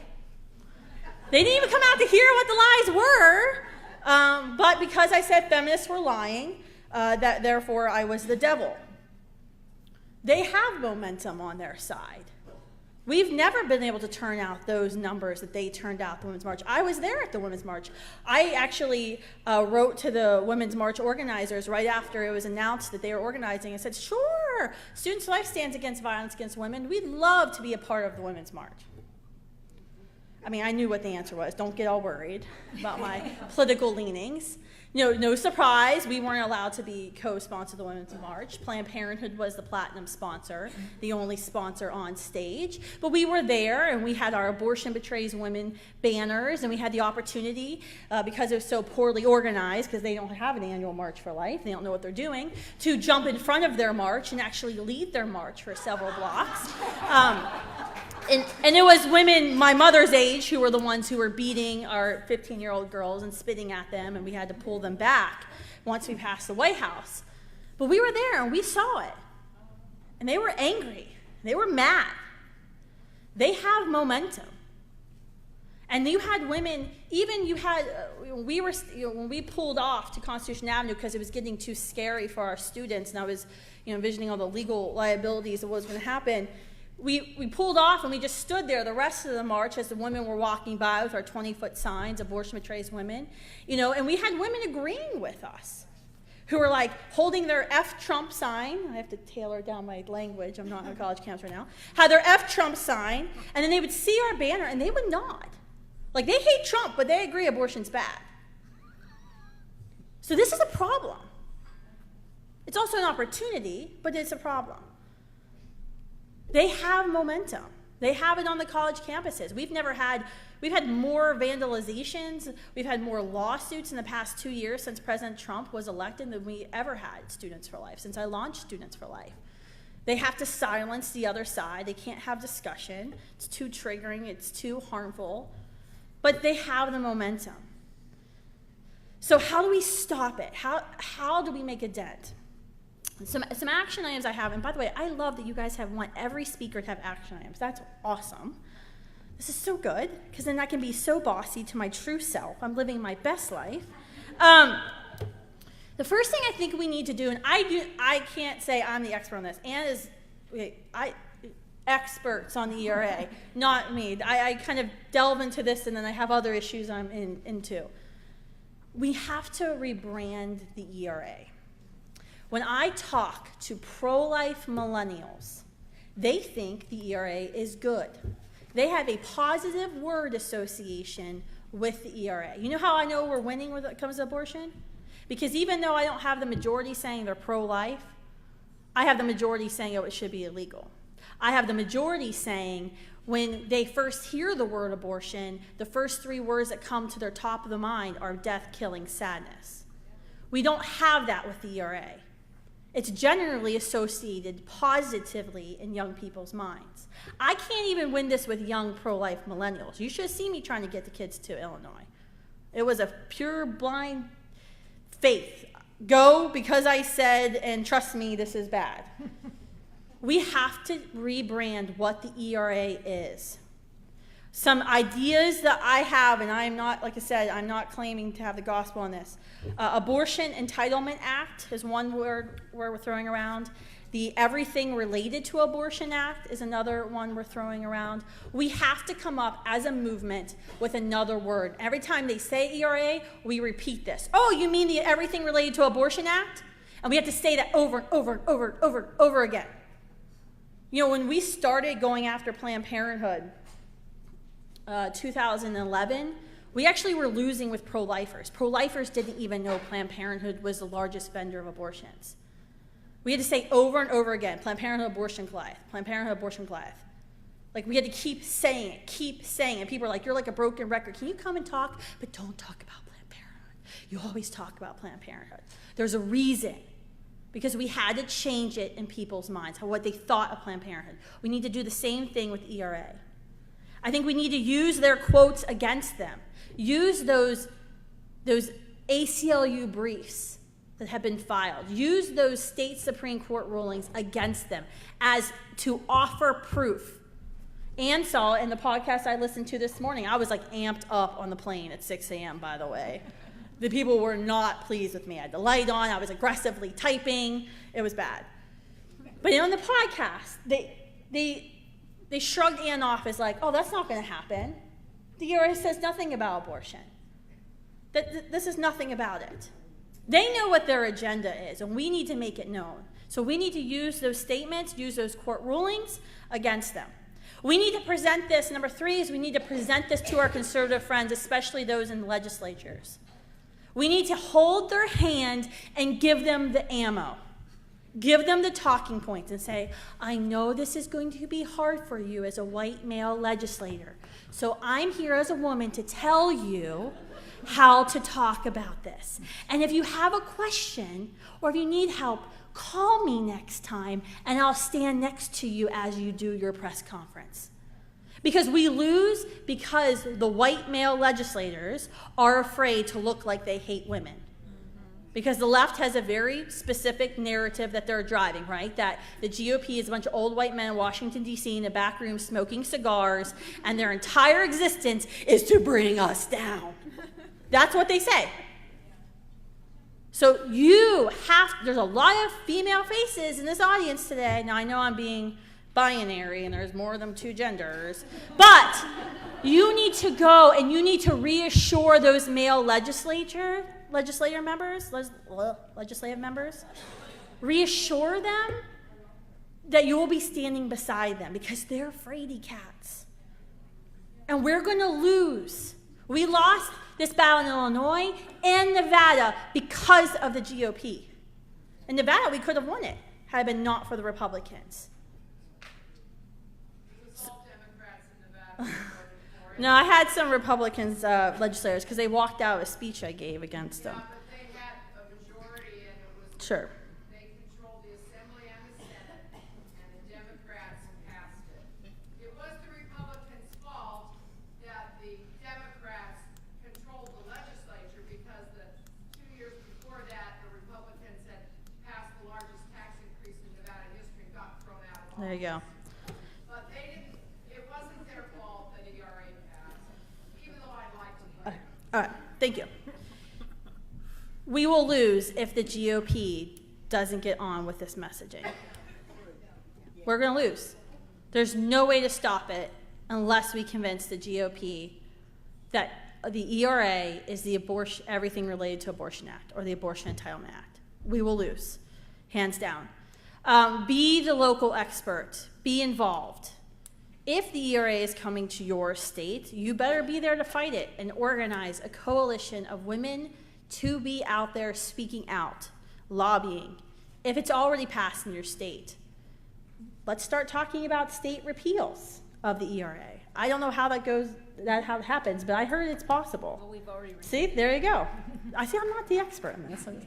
And then get involved with your local GOP party, your state party, because that's where it's really going to start. It's going to start at states. Don't look to Washington, D.C. or the RNC in Washington, D.C. to lead on this issue anytime soon. I worked at the RNC. It's got to happen at the local level. It has to be you pushing this forward. And in all things, always remember WWPD, what would Phyllis do? Thank you.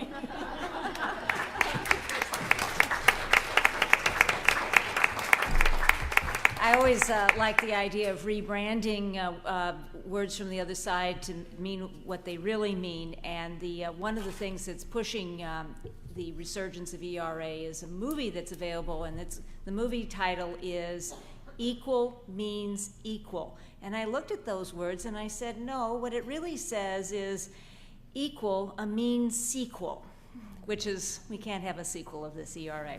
And anyway, our next speaker is Dr. Michelle Cretella, who received her medical degree from the University of Connecticut School of Medicine and then a residency in pediatrics at the Connecticut Children's Medical Center in Hartford.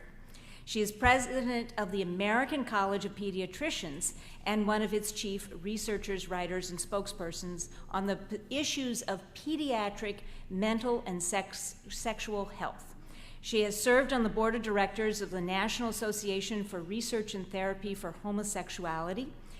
And after 15 years practicing as a board-certified pediatrician in Connecticut and Rhode Island, she left clinical practice to engage in administration at the college.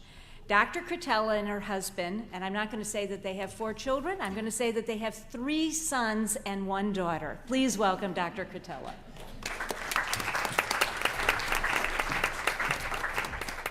Thank you. Thanks for the introduction. I actually had my presidential term cut short because they hired me as executive director. So it was a promotion. But I'm here to tell you that biology is not bigotry, it is reality. So I'm actually going to start with my action steps. The number one action step that everyone needs to take is to pay attention to the fact that language matters.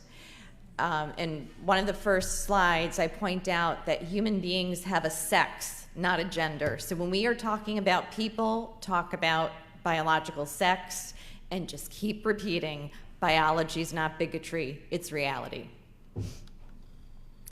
Gender ideology is incredibly dangerous. Really, when we go through this presentation, by the end, you're going to see that it has nothing to do with science and everything to do with a cultish religion, really. It's a belief system. The ideology claims that biological sex isn't real. You will find this among the hardcore activists. They are actually saying the binary does not exist, male and female does not exist.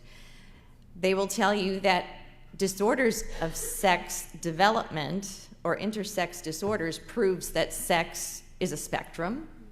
They will say what people are really conceived with and born with is a gender identity. And therefore, we pop out of the womb either transgender or cisgender, not as a boy or a girl. And therefore, gender identity must replace sex in law and medicine. So what are the dangers? Well, first of all, it's already unleashed institutionalized child abuse, which I will explain further, and it's already destroying our most fundamental rights from free speech, free association, freedom of religion, as we will see. Again, people have a biological sex. Gender applies to grammar and things, and is very much related to sex stereotypes. When we name a Hurricane Gloria, we're not giving that hurricane a sex, we're assigning a gender. Human sexuality is binary because in nature, reproduction is the rule. It takes a man and a woman to make a baby, XX chromosomes, You're a girl, XY chromosomes, you're a boy. It's in every single cell of our body. Sex is not assigned, it declares itself, and we recognize it. Exceptions do not get rid of the rule. Exceptions do not trash the rule. One birth out of every 2,000, there will be a baby in which the appearance may not match the sex chromosomes. Medical testing will reveal what the disorder is. It has nothing to do with additional sexes. It's a scientific fact that thoughts and feelings are not hardwired. Skin color is hardwired. It's determined by genes and nothing else. Our thoughts and our feelings, they come about from our personality traits, our environment. Are we being propagandized? There is such a thing as disordered thinking. When people have a fixed false belief, we recognize that as abnormal. And we don't seek out to make people happy. For example, when I have a teenage girl who presents and says, I have a terribly scarred face, please refer me to a cosmetic surgeon, I'm not going to refer her, no. A girl who believes she is morbidly obese when she's actually starving herself, I'm not going to refer her for liposuction. When we have an adult who presents to her physician convinced that she is an amputee, trapped in an able body, and she is asking, please, get me to a surgeon to amputate my legs, we don't refer her. But if we have a man who comes in and says he's trapped in the wrong body, or we have a woman who comes in and says she is trapped in the wrong body, well, all of a sudden now psychiatry and medicine expects us to say, oh, you're right. Yeah, let's conform your body with mutilating surgeries and toxic hormones. Let's conform your body to your mistaken belief. Now, gender dysphoria or emotional alienation from your sex is real, and it does cause suffering. And in a small minority of children, at least prior to when it was being marketed to children, it occurred in a fraction, way under 1%. And the vast majority of these young children, over 80%, would outgrow their alienation from their biological sex by the time they were older adolescents or young adults. Twin studies prove that no one is born, quote unquote, transgender. Brain studies prove that our thinking, our rumination, and our behavior does change our brain structure and function. So when you hear that there are transgender studies that show there's a transgender brain, you can say no, because they didn't, it's the chicken and the egg. They did not prove that those changes were there in utero or at birth. All the evidence we have is that the brain changes with lived experience. So it's more likely that whatever they're pointing to on those functional MRIs are a result of the person behaving a certain way, not the cause of their behavior. And as I said, now transgender ideology has infiltrated medicine, and we're being told to conform children's bodies to their false beliefs. I call it institutionalized child abuse because the institutions of psychiatry, medicine, and education, from pre-K all the way up to the university and graduate levels, are pushing this. They recommend that children as young as age 2 be encouraged to impersonate the opposite sex, that we go ahead and force all of their peers to treat them as the opposite sex. This is indoctrination, and in slang, just total gaslighting. We are pulling the basis of reality out from under them. If a child can't trust his or her own physical body to tell them who they are, what can they trust? And if children can't trust their parents and teachers, those in authority, to lead them in the truth, who can they trust? Now, fast forward to when the child is 8 or 9 years old. Now doctors are saying, oh, you know, we want to prevent them from becoming anxious during puberty, because when puberty hits, now their bodies are really going to declare their biological sex. So we want to arrest that. You know, we need to shut down the normal process of puberty with Lupron, so that way they can just think about what sex they really are without being so anxious. So puberty blockers.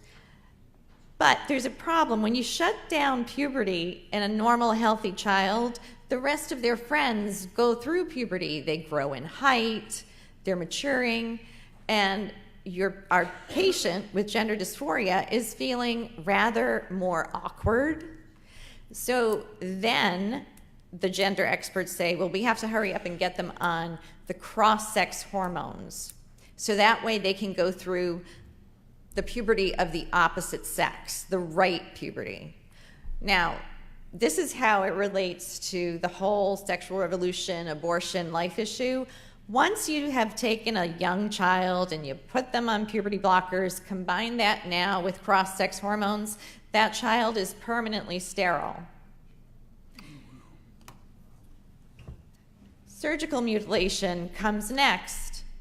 Girls as young as age 13 who think they are boys are being referred for double mastectomies. Genital surgeries, we are reassured by all the experts, oh, those we wait till they're 18. But in fact, some 15-year-olds are being referred for genital surgeries. So, social impersonation, indoctrination, this slide just drives home the point. It's happening in school. It's all over, from picture books to teen literature. It's being promoted. The internet is rife with chat rooms run by adult transgenders seducing teens into the movement. The young woman in the bottom corner is a young, I believe she was a sophomore in high school, walked into the ladies' room, girls' room, found a boy in there, ran to the administration. She got in trouble. The young person in the other corner who's running, we'll talk about a little bit more. Those are 2 boys actually winning the Connecticut girls track competition. Puberty blocking with Lupron. The gender experts say, oh, puberty blocking is 100% reversible and not a problem. Not true. Because it's, number one, if the child, we've never had a child go off puberty blockers in a study. The one study that was done, all 70 kids stayed on the puberty blockers and requested the cross-sex hormones. So all of those kids became sterile. But let's pretend you have a child who's on Lupron for 2 years, and then he does change his mind and comes off.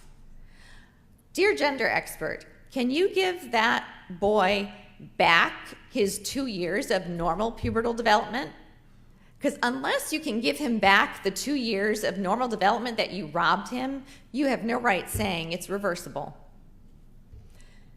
There are also side effects. When Lupron is used for its FDA-approved uses, for example, it's approved for use in men with prostate cancer. It's approved for use in women with endometriosis.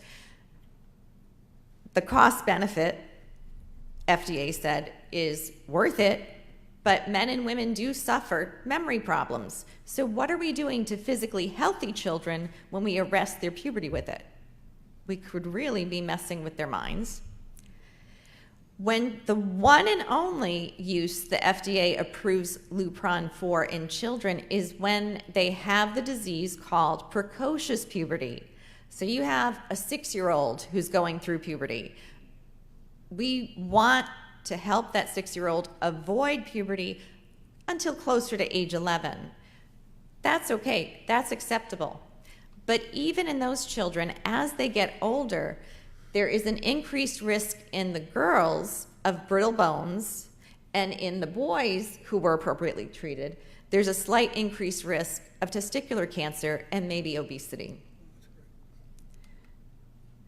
Transgendering the child, step number 3, the cross-sex hormones, again, sterility, and now we know over the course of a lifetime, it raises your risk factors for heart attacks, strokes, high blood pressure, blood clots, diabetes, various cancers, and yes, they are associated with emotional instability, which is what the other side says they're hoping to stabilize. Transition does not prevent suicide. They're always saying, oh, we have to do this to prevent suicide in children. What we know from the adult studies is there's a honeymoon period, right, in which you want, and think about it, if someone is so sold on something, they want it so badly, and they finally get it, there's this relief, right? And we do see this in adults with a transgender identification. They go through the hormones and the surgery, there's this period of relief. 10 years out, their mental health deteriorates well above the general population. 30 years out, their suicide rate, committed suicide rate, is 19 times greater. And we can't blame this on transphobia because this study was done in Sweden. So what's happening if the other side is right, if people are born with a gender identity, then we really shouldn't be seeing a huge increase in the problem. Oh, but we are. Over a 4,000% increase in the UK alone in less than a decade, and that's among girls. Why? Because socialization matters. But Dr. Cretella, the other pediatric association, the American Academy of Pediatrics, says you're just being hateful, and they back this medical affirmation. Well, put the brakes on. When the American Academy of Pediatrics writes a policy statement and passes it, something like 36 pediatricians are the only ones who pass it. The other 60,000 members, of which I was a member for nearly 20 years, we don't see their policies until 24 hours before it's announced in the media. Yeah. So when it comes to social issues where medicine interfaces with social values and social issues, these policies are written by largely self-selected social justice warriors. Okay, so just as Jordan Peterson has beautifully pointed out that academics, university suffers from groupthink, so too do the major medical and psychiatric associations. And here are some of the leading pediatricians pushing this medical toxic hormones surgical mutilation. At Duke University, Dr. Deanna Adkins exclaimed that gender identity trumps sex. Gender identity actually determines sex. Hormones, body parts, chromosomes has nothing to do with sex. I want to back up one. Diane Ehrensaft is probably the most vocal and prominent psychologist.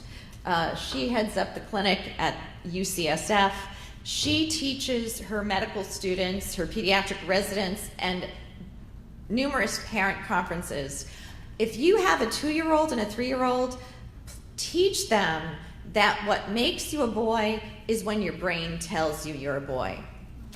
You know you're a girl when your brain tells you you're a girl. You know, some boys have vaginas, some girls have penises. This is what she recommends. And she has also more than once told the story that, you know, I have a friend who's transgender, and when he was 2 years old, with his long hair as a 2-year-old and the barrettes that his mom put in his hair, he ripped those out. He was telling his mother he wasn't a girl. And similarly, if you have a little boy, you think you have a boy, and he unsnaps his onesie and twirls around, he could be sending you a gender message. These are the people leading the movement in medicine. These are the leaders who control what is taught to medical students and medical residents. Sorry. Dr. Joanne Olson Kennedy, LA Children's Hospital. She is a general pediatrician specialized in adolescent medicine. She is married to a woman who has transgendered, therefore appears male. The male appearing woman of the couple is a psychotherapist.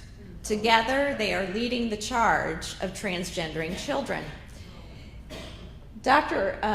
Kennedy, in one of her public presentations, told a story. She said, I had she's telling this to medical students and physicians for continuing medical education, urging them to give their patients the words to express their true identity. She said, for example, I had an 8-year-old little girl who came in and I asked her, are you a boy or a girl? And the 8-year-old girl looked at her like, duh, I'm a girl.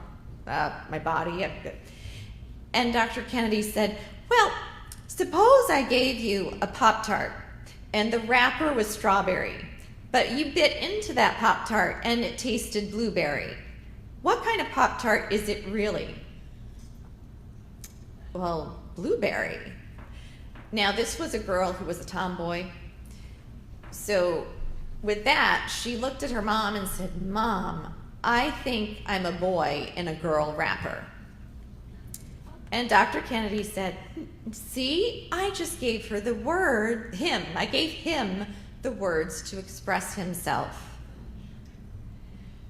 Also recently, after criticism for recommending double mastectomy to 13-year-old girls, her response was, teenagers make big decisions all the time, and, let's face it, if they change their mind later on, they can just go out and get a pair.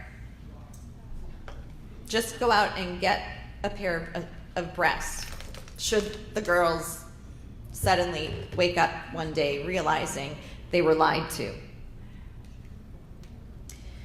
We're also seeing the erasure of what I call a right to reality therapy.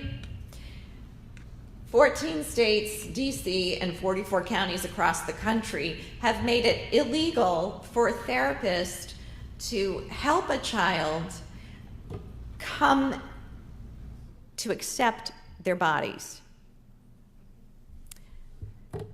This means that in those 14 states, here in DC and 44 counties, therapists, psychologists, and psychiatrists are forced to send children down the transgender pathway.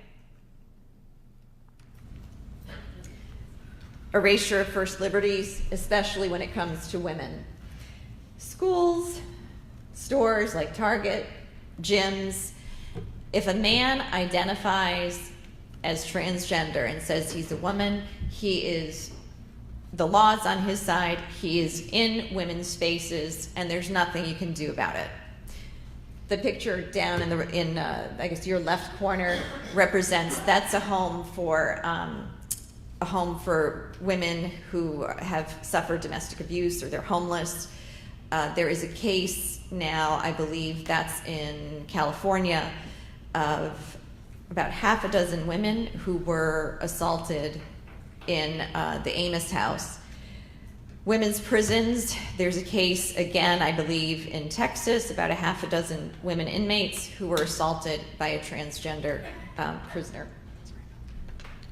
And I just received an email today regarding a similar case, a case in Massachusetts.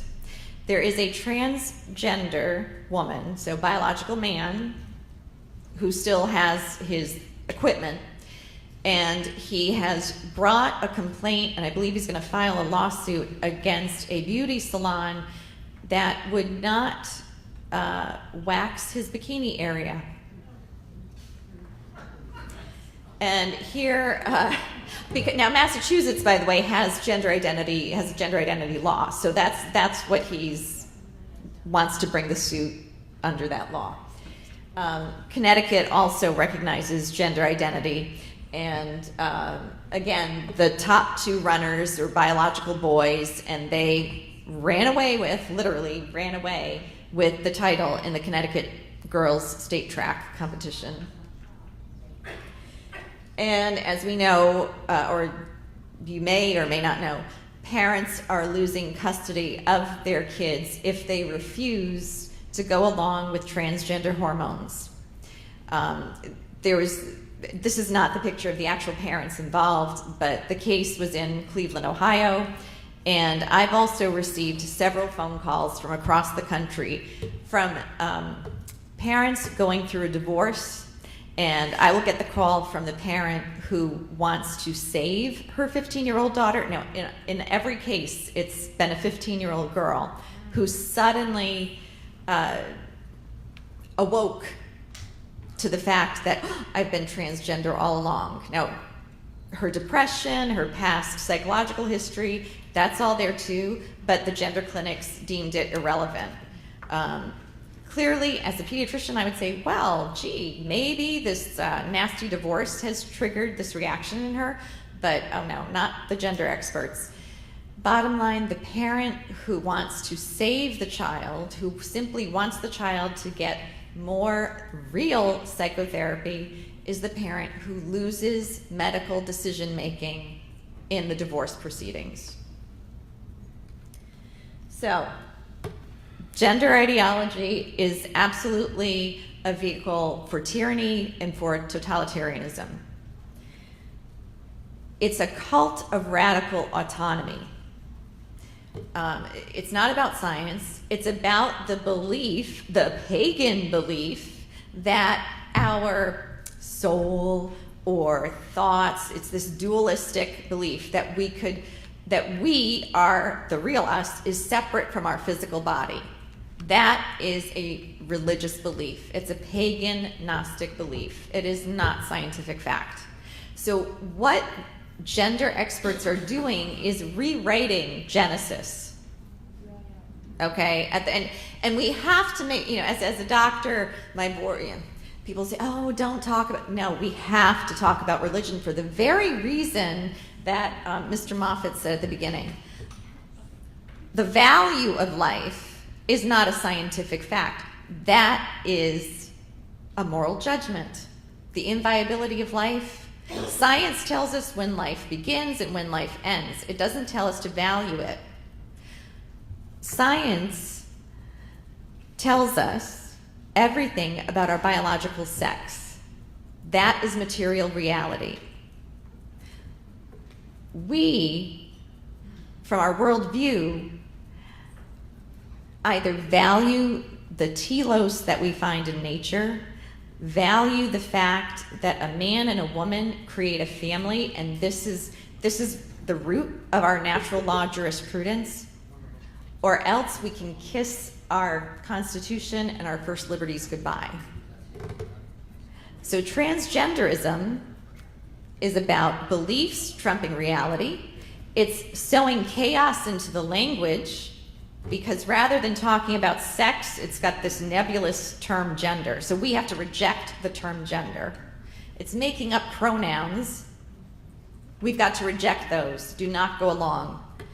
And as far as the aggressive, I shouldn't have to convince you about the aggressive forms of censorship and enforcement that we're witnessing. If there's no such thing as a common human nature, then we can't have common human rights. So this really, we're in the battle of our lives with this one. And I'm going to end it there, just saying, please, language is everything.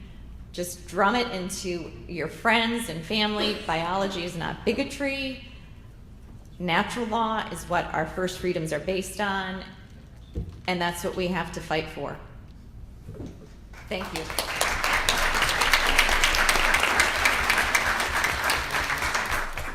Thank Thank you, Dr. Cretella. Just as a follow-up, we're going to invite Elaine Donnelly up. Elaine is president of the Center for Military Readiness because, and as many of you know, she's been fighting transgenderism in the military, and I think she has a few comments on to follow up. Thanks. Thank you, Elaine. I appreciate Dr. Cretella's work so much. Her message is so very important. Every institution in American life can be affected by this ideology that defies reality and tries to substitute belief. And I'm here to just give you a quick update. Our military is no exception. In fact, the military is at the very forefront of social change. It is not a conservative institution, at least certainly not during the Obama years. President Donald Trump promised that he would end political correctness in the military. He is delivering. Since last year, some very good things have happened. In July 2017, President Trump called for an end to the transgender policies of his predecessor. He did it first informally, then a formal memorandum. But even before President Trump sent out some tweets, the Secretary of Defense was aware that the military commanders were having a problem with the plans put in place by Obama, due to go in effect in the Trump administration, to cause the recruiting of new transgenders in the military. So Secretary of Defense Mattis ordered a study. Before that study was even done, an army of LGBT attorneys swooped into federal court. Not 1, 2, 3, 4 federal courts all at once in various cities of the country, carefully chosen, of course, Washington, D.C., Baltimore, Seattle, far left California. 4 district judges took it upon themselves to become supreme judicial commanders of the military. They all issued preliminary injunctions saying, President Trump, you cannot implement a new policy because President Obama's policy is going to prevail. Those judges adopted the vocabulary that Dr. Cretella just explained.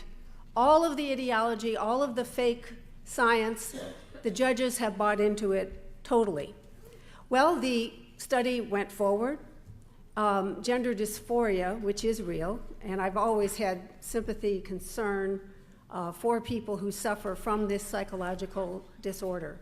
They deserve compassion, competent medical care, and honesty. They're not getting it. But persons with gender dysphoria were not eligible to be in the armed forces until Obama came along. So the Secretary of Defense put together a panel of experts from various disciplines at the Pentagon, and they came out with a 44-page report, and it turned out pretty good. At this time last year, I was concerned. We didn't know what was going to be in that report. We weren't involved in writing it. But it turned out that they came out with some very interesting findings, and they were based on health issues that had come up during those years under Obama when we had transgenders in the military, when he announced that would be the new policy. And I'm just going to have a few bullet points here. Over 18 months, 994 active duty service members with gender dysphoria accounted for 30,000 mental health visits. In fact, their medical needs increased by 300%, 3 times what they were before. Lost time for hormone treatments and something called real life experience, RLE. You could go off for a year or more to find out what gender you were. The military was accommodating that. Lost time is a readiness issue. Some commanders reported that it was necessary to divert operational and maintenance funds so that people who needed, in their minds, they wanted hormone treatments or surgery or whatever, if they had to travel to a special clinic, they had to be taken out of the ranks to go and do that, and operational funds had to be used to pay for it, because that's how it is in the military.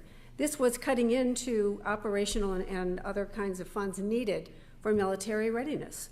The panel of experts also reviewed, and Dr. Cretella mentioned a few of the studies, that a review of over 500 studies found there was not sufficient evidence to show any benefits from the hormone treatments or the surgeries, gender-altering surgery, and sadly they found that suicide rates were not only not improved, people with gender dysphoria in the military are 8 times more likely to attempt suicide. So the panel report came out in March. We didn't know what was going to happen. Secretary Mattis said, Mr. President, I want you to endorse the recommendations, 3 recommendations. If you have gender dysphoria, you're not eligible to be in the military. If you used to have gender dysphoria, but you've been stable for 3 years, and if you live in your biological gender, you can be in the military. Those are 2 big exceptions.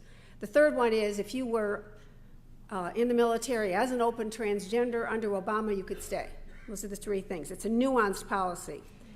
So the Department of Defense thought, well, we'll take this into court, and that'll take care of those lawsuits, right? Wrong. As many of us predicted, what makes you think that judges that issued these preliminary injunctions, that they would be impressed by reality? No, didn't work out that way. So everything is on hold. The administration's policies are not in effect, not yet, and it's grinding its way through the courts. Now, what's happening in the courts? This is where I'm all of a sudden involved. You see, these lawsuits were filed against the president, but they're trying to prove a ridiculous conspiracy theory. The theory is that President Trump, when he announced he's going to change policy, he didn't do that for reasons of national defense. He did it for reasons of animus against transgender individuals. So the LGBT groups filed subpoenas against my organization and me personally, and I'm not the only one. Heritage Foundation, Family Research Council, Liberty Council, we all got these subpoenas. And they want to rummage through my emails, going back 3 years. Remember the day when President Trump came down that escalator? We need to see Elaine down these emails. That's what the subpoena from Seattle, the Seattle case, says. A hearing on this subpoena was scheduled for this past week. It got postponed. It's going to be in October. The Department of Justice wanted to come in to the case on our side. They have a similar interest, not identical, but similar, because at first the magistrate said, no, we're not going to hear from the Department of Justice. But then the judge said, you know, the Supreme Court is watching this. Maybe we ought to hear what the DOJ has to say. So they postponed it till October. Here's the bottom line. We're going to fight these subpoenas. This is a violation of my rights of free speech to stand in front of you right now. It's a violation of my right of free speech to communicate with government officials. It's an interference with the right of sources, and I do have confidential sources, to communicate with me without somebody rummaging through my emails and making them public. If the order goes against us, which is always possible, you never know what a court's going to do, it will cost us thousands of dollars in professional IT funds. That's why we're going to fight it to the hilt. This would shill our First Amendment rights. So we're fighting these subpoenas. The Department of Justice is fighting the subpoenas. The Department of Justice is fighting for the president's right to make policy. Now here's the good news, and here's your action item. For once, I'm going to tell you, you have something positive, and it's real easy to do. When you put this on your to-do list, send a note, and you can do this through the White House webpage or whatever. Send a thank you to the president for trying to reverse and to change, not totally reverse, but change the policy, the transgender policy in the military. It is a readiness national security issue. If people are not deployable, that hurts readiness. But the people pushing this agenda don't care about military readiness. They're pushing the social agenda. And they want the military to pay for all these very expensive treatments and surgeries. And they really don't care about the people involved. The high suicide rates, the self-diagnosis that leads people down a path that is destructive to their own medical health. They've already established coordinating committees, Obama did, to only give one type of medical advice, to politicize our medical system in the military.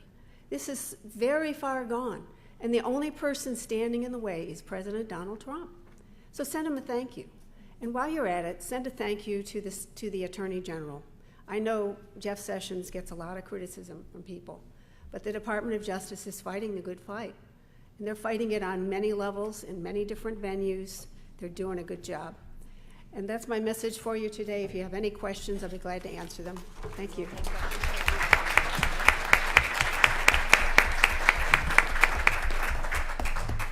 And our final speaker is also a longtime friend of Eagle Forum. Mary Summa won the Homemaker of the Year award several years ago, and she has fought on pro-life issues over many decades. She's a professor of law in North Carolina, And I think for a while worked as an aide to Senator Jesse Helms. Could please welcome Mary Summa to talk on parental rights in medicine. That Homemaker of the Year award was about 20 or 30 years ago, so but thank you. I know, but it was 1992, and I look at you, Ann, and I see your mom. I've known your mom since 1985 when I solicited her help on a lot of issues. So, yes, it is. The issue I'm going to talk about is, and I'm not a law professor, I'm just a college professor. I'm one of those crazy conservative women college professors. So, imagine, I'm going to talk to you a little bit about parental rights. I know I don't have a lot of time, but this is something, as a mother of 5 children, I'm personally deeply concerned about, as well as a lawyer. One has been working in public policy for about 30 years. Imagine that your 15-year-old daughter has had sexual relations with her boyfriend. She goes to a clinic, is diagnosed with AIDS, and is treated for that disease. In most states, you as a parent have no right to know that she has the disease. You have no right to know that she's